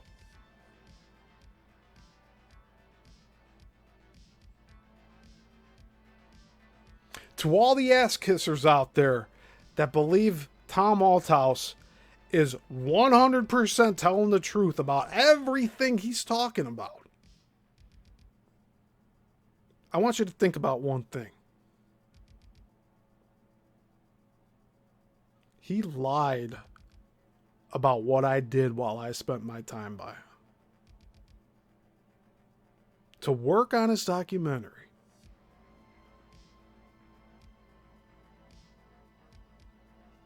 What ended up happening was more of like therapy sessions where he was dumping on me what trauma he went through, and then he had to take breaks. I was ready to go all day. No, he had to go and decompress after sharing a 20-minute story. I'm not going to blame him. I know that he's a troubled individual. Clearly, things happened to him that he is the way that he is. He sent me pictures of him in his mental institution in the clothes, and that reel that I posted, and I think even the interview that I did with him where he showed those photos on the show, that got demonetized because of sensitive material, right? So this dude actually was in a mental institution, Tom Althouse. He talks about it. He says that his family sent him there on a 302. Now, do you think that was done out of love by the family?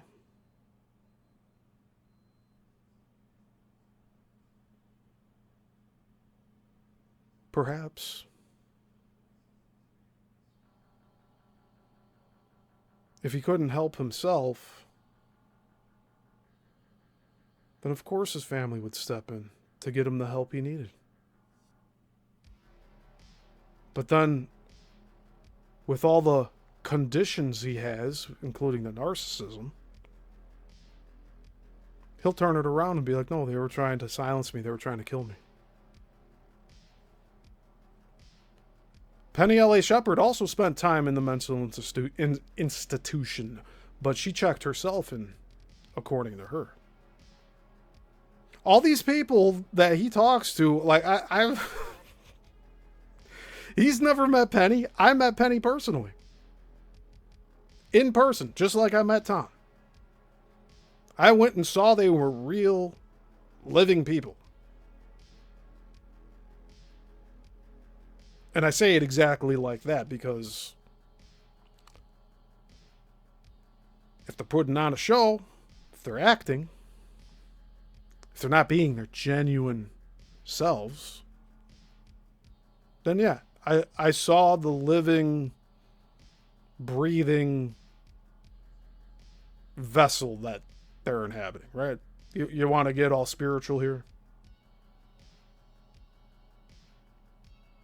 But I don't think I saw the real people that were inside those vessels.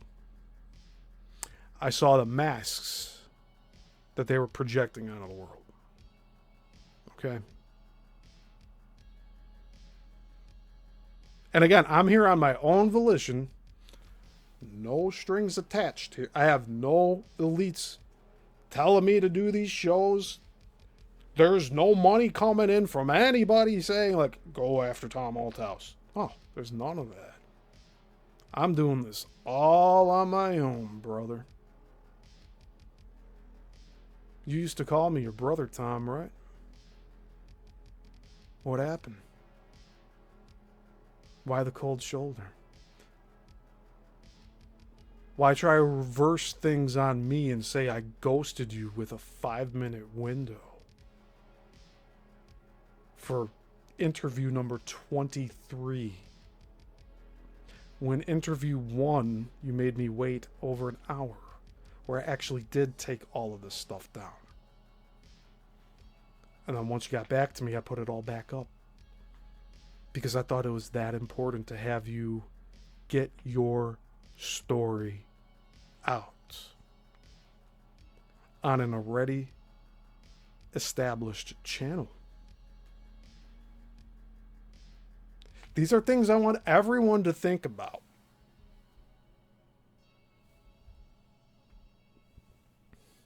I want everyone to think about this. This guy called me his Morpheus because I saved him from the Matrix.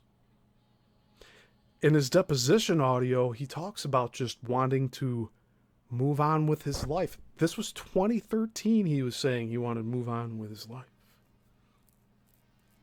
Or 2014. You can easily say it was 12 years ago,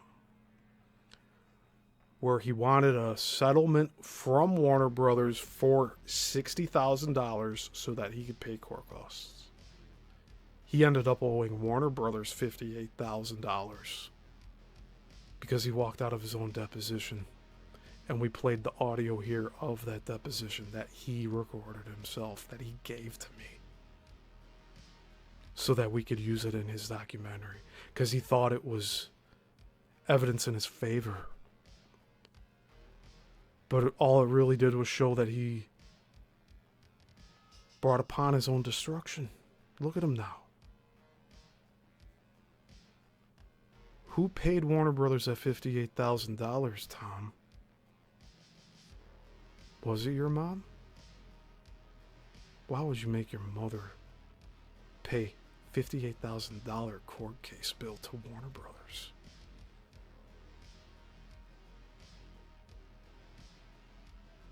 You say I'm some low-level D-list play. Look at you. Look at you, man. That's pretty low. I don't think you had the $58,000 to pay Warner Brothers.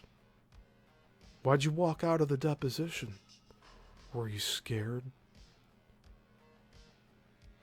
If you had such an ironclad case, why didn't you just stay and see it through to the end like you say on all of these shows? Instead, you go, oh, time's up. I'm leaving. The lawyer questioning you at your deposition is like, Judge, let it be known on record that he is leaving the deposition. The court transcriber that says, wait, no, wait. I can't transcribe with both of you talking over each other. Why did all that happen? All you had to do was practice patience. That's why I gave the football analogy earlier. You had the football. You had an open pocket to the end zone. And instead of running with the ball and making the touchdown, you turned around and found the opponent team and threw the ball at them to make sure they caught it. And when they ran the other way and scored their touchdown, you pointed at them and said, look, they stole it. They stole the ball from me. There's nothing I could have done to get to the end zone. No. It was wide open for you. And you balked. Like in baseball. There's a term in baseball called balking. You moved before it was over. And you brought upon your own destruction. Because now you're here making lies up about me, which never happened. Character assassination you're attempting here, man.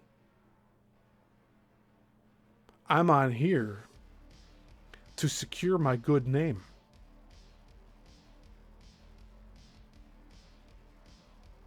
All you're doing is tearing others down. You're not building anybody up. You're talking in platitudes all the time. But you're not practicing those platitudes. Humanity. What humanity? Courage? What courage?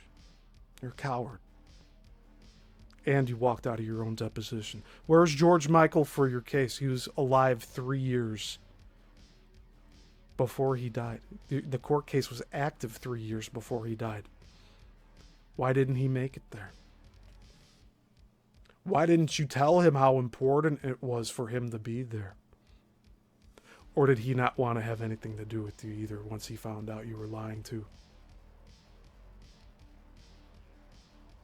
What if he heard that you were saying to people that you met him and he said that's not true? Tom mailed me his script and I said, sure, why not, whatever.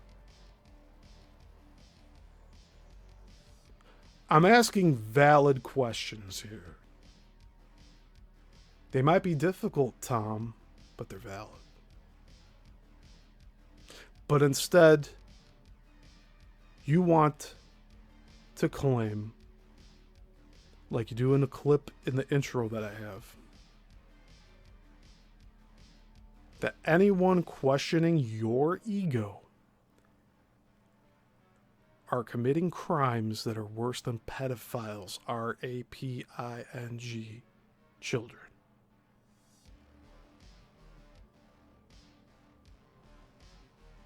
That's the box you want to put me in? You better hope Aiden doesn't ever see these videos.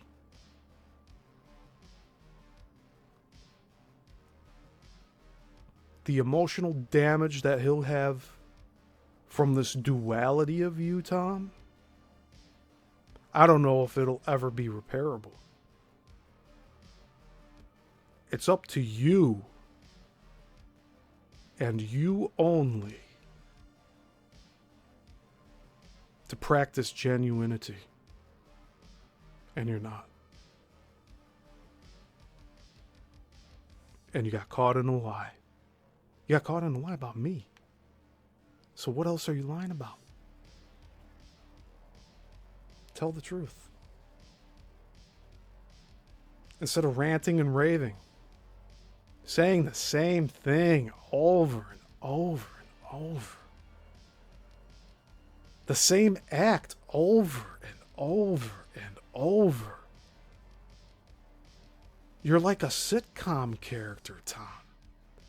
Hello, my baby. Hello, my honey. Hello, my ragtime gal. Send me a kiss by wire. Baby, my heart's on fire. That's you, Tom. Michigan J. Frog.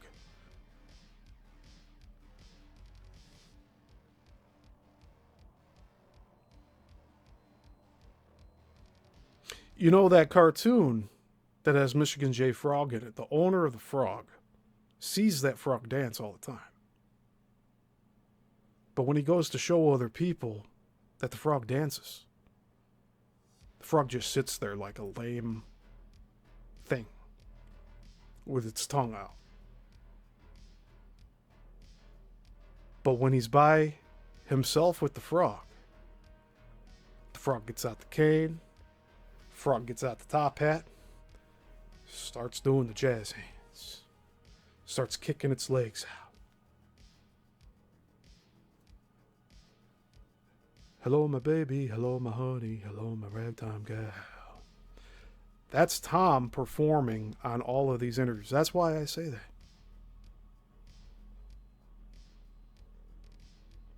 There's no variance to his emotion. It's just all... Can you believe this? I got something good to tell. Oh, it's good. It's good. It's good. It's good. Isn't it? Yeah, it's good. Oh, things are going to be so good. Going forward, it's going to be so good. Like, that's what you're like, man. Can you be real for once? You use your deceased sons as leverage. You have nothing to criticize me about. So you have to make up lies saying I mocked you in person, in your face. And you didn't punch me? Again, valid questions, right? Tough questions, but valid questions. I think you're just so used to talking into the void that just the thought of me responding back frightens you to no end.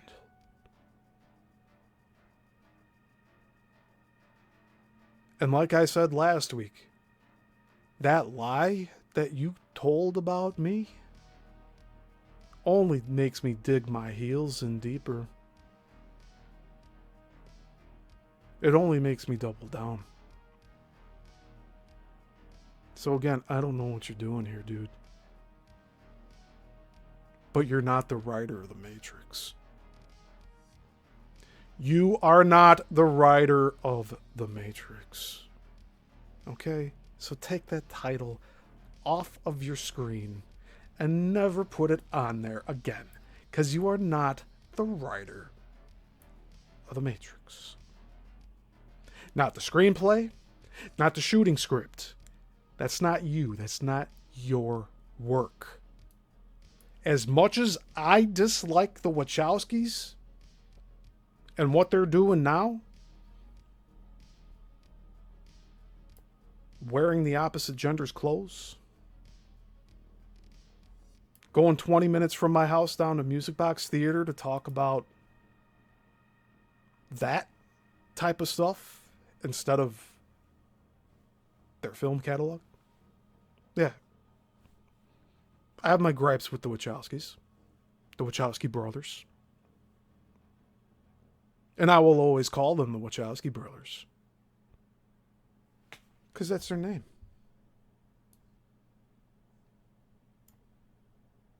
Here, take a look at this.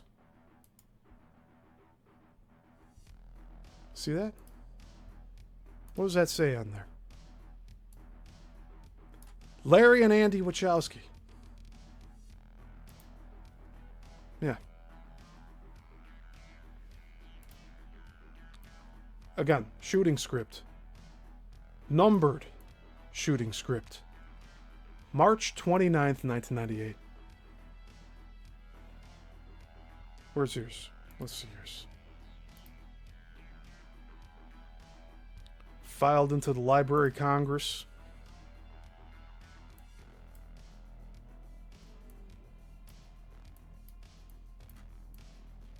December 22nd, 1998.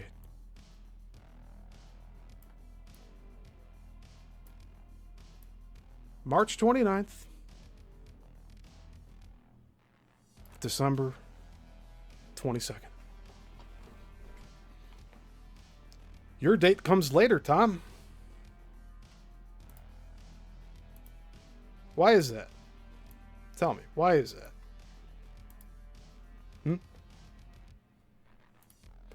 How come the shooting script of The Matrix matches to a T what we see in the final edited product. If they were making it up as they went, there would be no shooting script like that.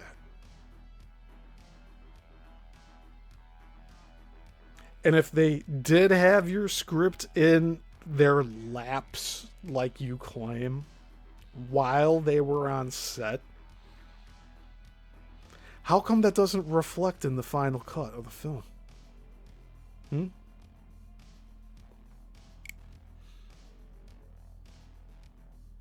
Again, valid questions. But I'm a monster according to Tom.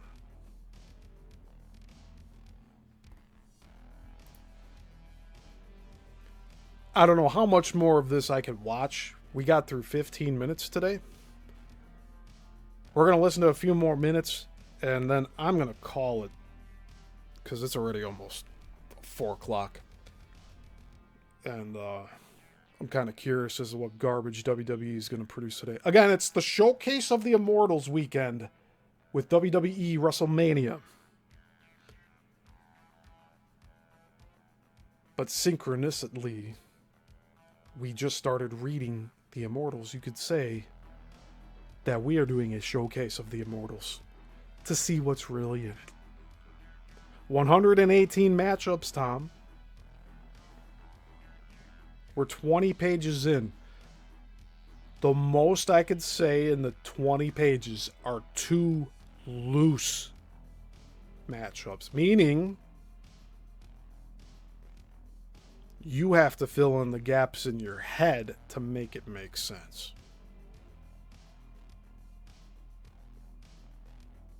In other words, it's called a stretch.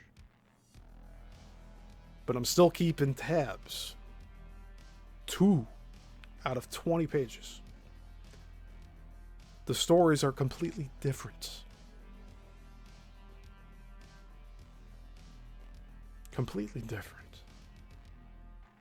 The subject material, completely different.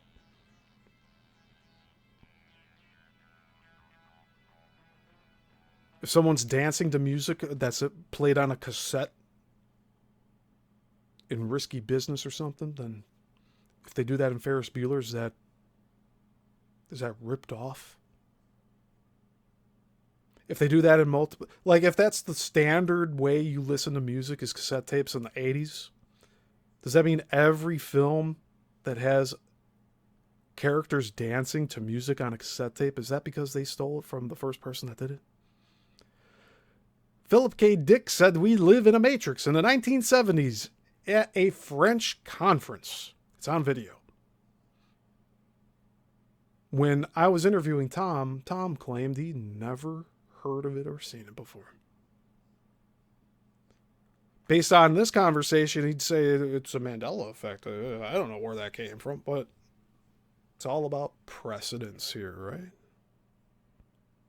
You want to claim precedence for the idea that became the Matrix film, right? Yet, you refuse to acknowledge Philip K. Dick in the 1970s claiming we are living in a computer-generated reality. That's very convenient for you, isn't it? Plausible deniability through ignorance, right?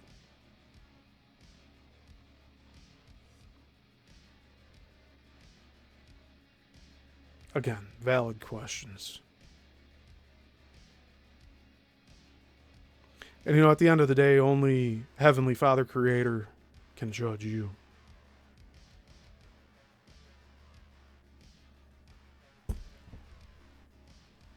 I'm just letting my curiosity get the best of me. Right? But at the same time, I have to clear my name because I cannot allow you to spread lies about me. There's this... It's bullshit, man. It's bullshit. You don't even reach out to me. It's your own problem. That you created. You created this problem. On your own volition.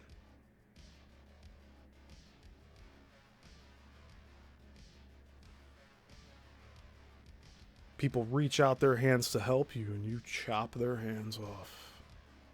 You bite the hand that feeds you. And round you go. In multiple places in temporal dilation. And it's so I know this isn't the only reality of this physical 3D, but and some people have gleamed into that, and it's like looking past that veil, like the alchemist. And so a lot of people like go into this with the matrix concepts. So first question, what do you think is the heaven to earth process? And then we can fully go into your belief on what is the matrix. Well, this is so deep. I mean, what you hit just is so important to a deep core, especially for parents with children. We always think about their future, about our mortalities. What if, and I don't mean to sound sacrilegious, but what if this was written? I'm smiling right now because I see the game he's playing. He's trying to pull on the heartstrings of anybody who's a parent. I'm not a parent right now, right? So I see through the BS. Belief on what is the matrix. Well, this is so deep. I mean, what you hit just is so important to a deep core, especially for parents with children. We always think about their future, about our mortalities. What if, and I don't mean to sound sacrilegious, but what if this was written, given, it was given through, right? First tested, trained, given through, had to be compassionate, had to do it right. And I felt like it was perfected. It was a prophetic thing. And all this is coming true, even the fake Oval Office is in there. But the idea was that it was a piece that would act as a beacon. This was supposed to gather a remnant. This is something that people would see. And now we can understand why they took it and mocked it on set. They mocked it on set, didn't even think it would Matrix 1 would fly. And when it did, they were forced to have to do second and third. They didn't want to. That's why they did totally off this for second and third with everything, right? But the thing is, it's a... Again, we read 20 pages of this. We read 20 pages of this thing.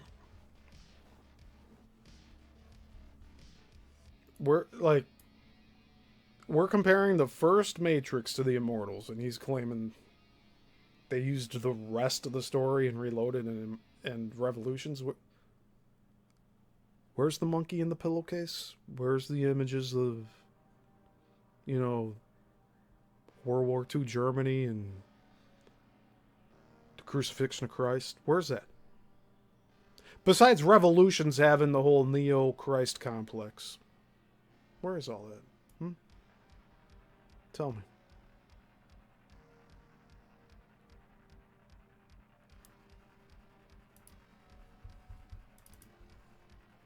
How you guys doing out there in the chat here? Today's show was completely ad-free for live viewers, and I'm going to be doing that going forward. So I hope that helps with everybody trying to get this information. Beacon to bring in a remnant, top people who are experts in their discipline with compassion in there to create the tech needed, Neuralink and others, to make that bridge. And it just occurred to me now, Sean, since this is what it's meant to be. It would come together by the sharing of it. If humanity would come together peaceably with compassion and share these things that we're doing right now, the answers would come. So I was asking more questions than answers. And we're doing it right now, after it's been hijacked for how many years? And the idea was that through Neural Enhancer, not Neuralink, Warner Brothers and Paramount, Neural Enhancer, we can come up with a system of transference where our parents can come through.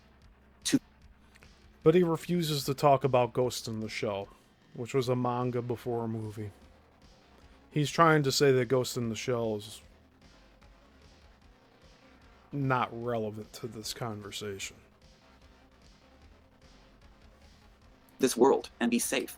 I think it's wonderful that we're going to rescue, if this is true, we're going to rescue our parents. I mean, what greater calling could we have? I like it better than the story that God was bored. He's alone, felt lonely. I don't like that. I like that God is super cool. Yeah, like deism. Yeah, like that there is the parentals that actually gave us, we had a great purpose. And to fulfill that purpose is going to be amazing. We'll benefit from that too. So anyway, I lost track of the question. Oh, before you finish, and then we'll go to that one. I agree with you. I've had this belief of a while that we're going to rescue our parents concept. And so I didn't even know about your thing. Are you serious? So here's my belief. So feel free to take it with your I'm going to turn my mic off so I can listen without jumping on you. Go ahead. All right. My mouth move and I'll happy you can't hear me. Yeah, no problem. You got a lot of wisdom. I love it. So the concepts that I've tuned into is that, like some of the things with the human experiment, like beginning a lot of things added things to us, or genetics, like God, the fractal. All right, this is a good point to stop watching this particular interview. I'm just going to keep it for next week. We'll just keep watching this because I can only digest so much. It's frustrating to have to pause this every 10, 20 seconds to correct the record and to fill in here, like, about what's really going on. But I don't care. I'll do this 10 more episodes till we get through this. I don't care. This is a weaponized interview designed to attack me. Because he didn't do this on Penny's show the other day. At least I don't think he did. Grok told me he didn't, but Grok also lied about other things too.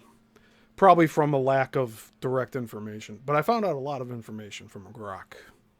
It's a good tool to use to scrape the internet for things. Andreas says, I'm fine, man. That's good. Glad you're still here. It was telling me 0 concurrent viewers, and then you guys all answered me. So, YouTube, you're lying to me again.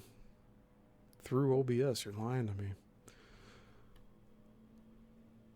Lerny says, again, it's the meant to be talk. Yeah, I mean, like I said, it's his crutch, his platitudes.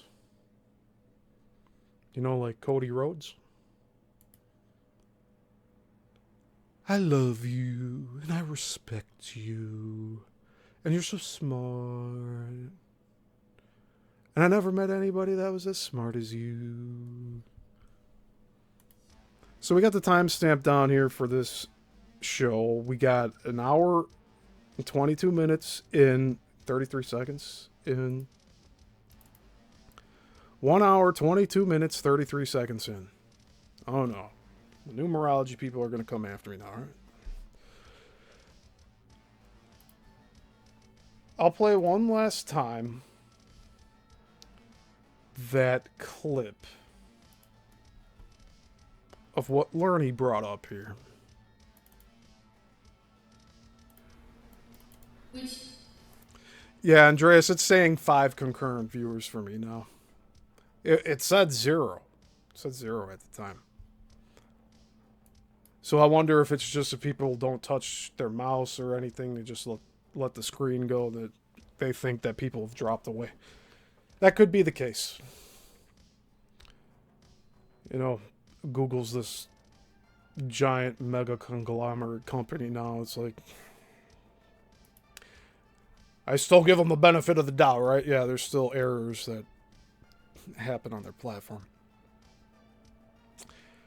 So we'll end the show again with this audio clip, which was, I honestly want to say, like, under 24 hours before I left his place. Which gives Tom so little wiggle room to say, like, you listen to this clip and tell me that I laughed in front of him in his house about his 2 dead sons. But yet he's saying this the day before I go. Which is cool if it could also harness your audio clip and make an audio book. Yes! Oh my god! Brilliant! Okay, this is meant to be, we 3 are the ones. So, yeah, this is meant to be.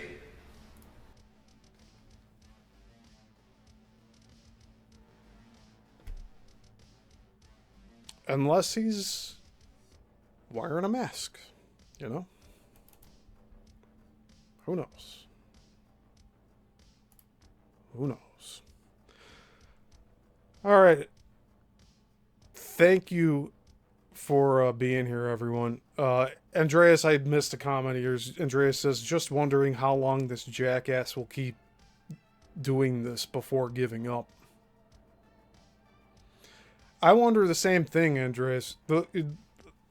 I want to say, when nobody will believe his bullshit anymore, when the collective consciousness raises to a level where they can see through all the bullshit that he's spewing from day one. Unfortunately, I wasn't one of those people. But I'm here now. And all you other ex-hosts of Tom, you're welcome to join me in calling out the truth. The truth is lonely when everyone's comfortable with lies.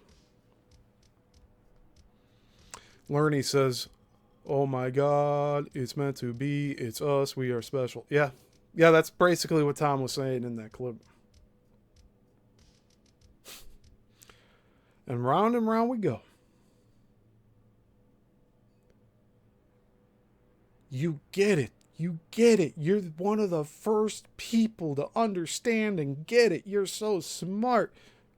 We need to collaborate. We need to do all this stuff. And then, they're just like my sister. Come on, man. Tom, go talk to your sister. She probably misses you. And I'm not being sarcastic. It's probably the most genuine thing you'll hear from me today. Okay? Go talk to your sister.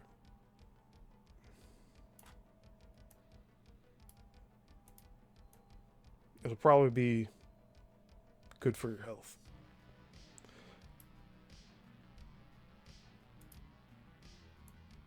All right. So, again, Tuesday, I will be back here, 6 p.m. Central Time.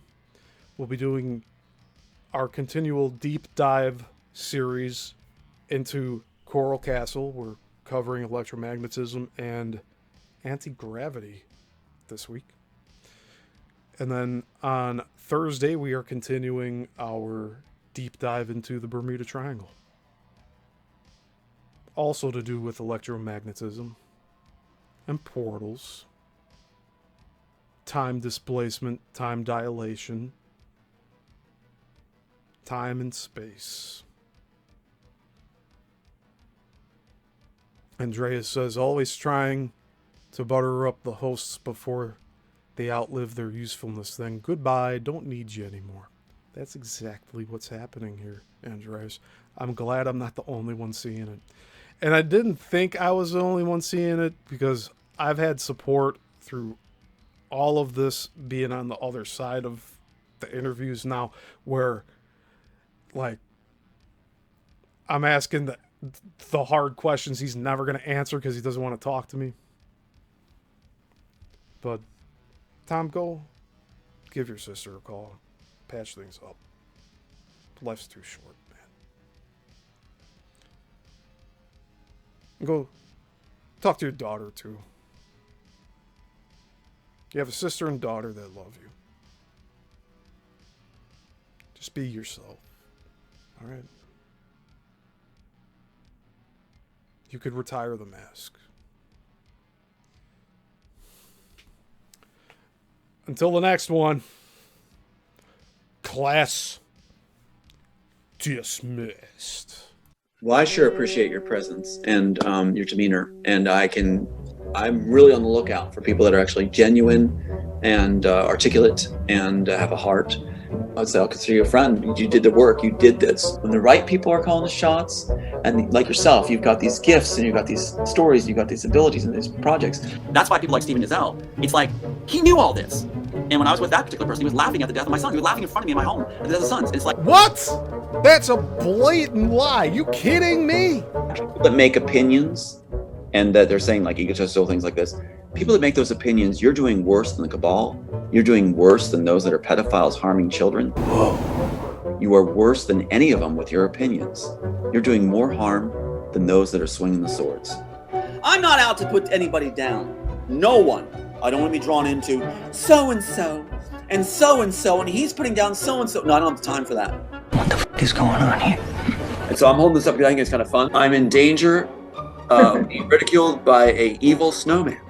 Oh my God! I mean, that From the hat, Nephilim. the hat is nowhere else except on Burl Eyes. Facial fur. That's what I'm dealing They're- with. It's like, They're yeah, part of the Nephilim clown bloodline. it's incredible. It's like, yeah. I mean, that's a nobody player. Pardon my French, but you're an asshole. People like myself, Asshole. we're quick to forgive. We're quick to embrace. We'll be like somebody says, "I'm sorry for," you got me. Let's celebrate. That's how we are. Instantly forgive. This garbage of false glory has got to stop, and I'm tired of it. Let's stop being turned on each other. And let's stop looking for ways to accuse each other of turning on each other. And let's start lifting each other. And we've got this. Those 14 other screenplays going on 15 that I have is for the new world order, new world that is our people. Yeah. So I am presenting my honorary Queen of the World for your courage, Thank you. brilliance, beauty, compassion, divine feminine, and never say no. Thank you, baby. There you are. Yeah, if I'm a fraud, bring it on. Let's do it. Come on, it'll be easy to debunk if I'm a fraud. For me and the Lord, we got an understanding. We're on a mission from God.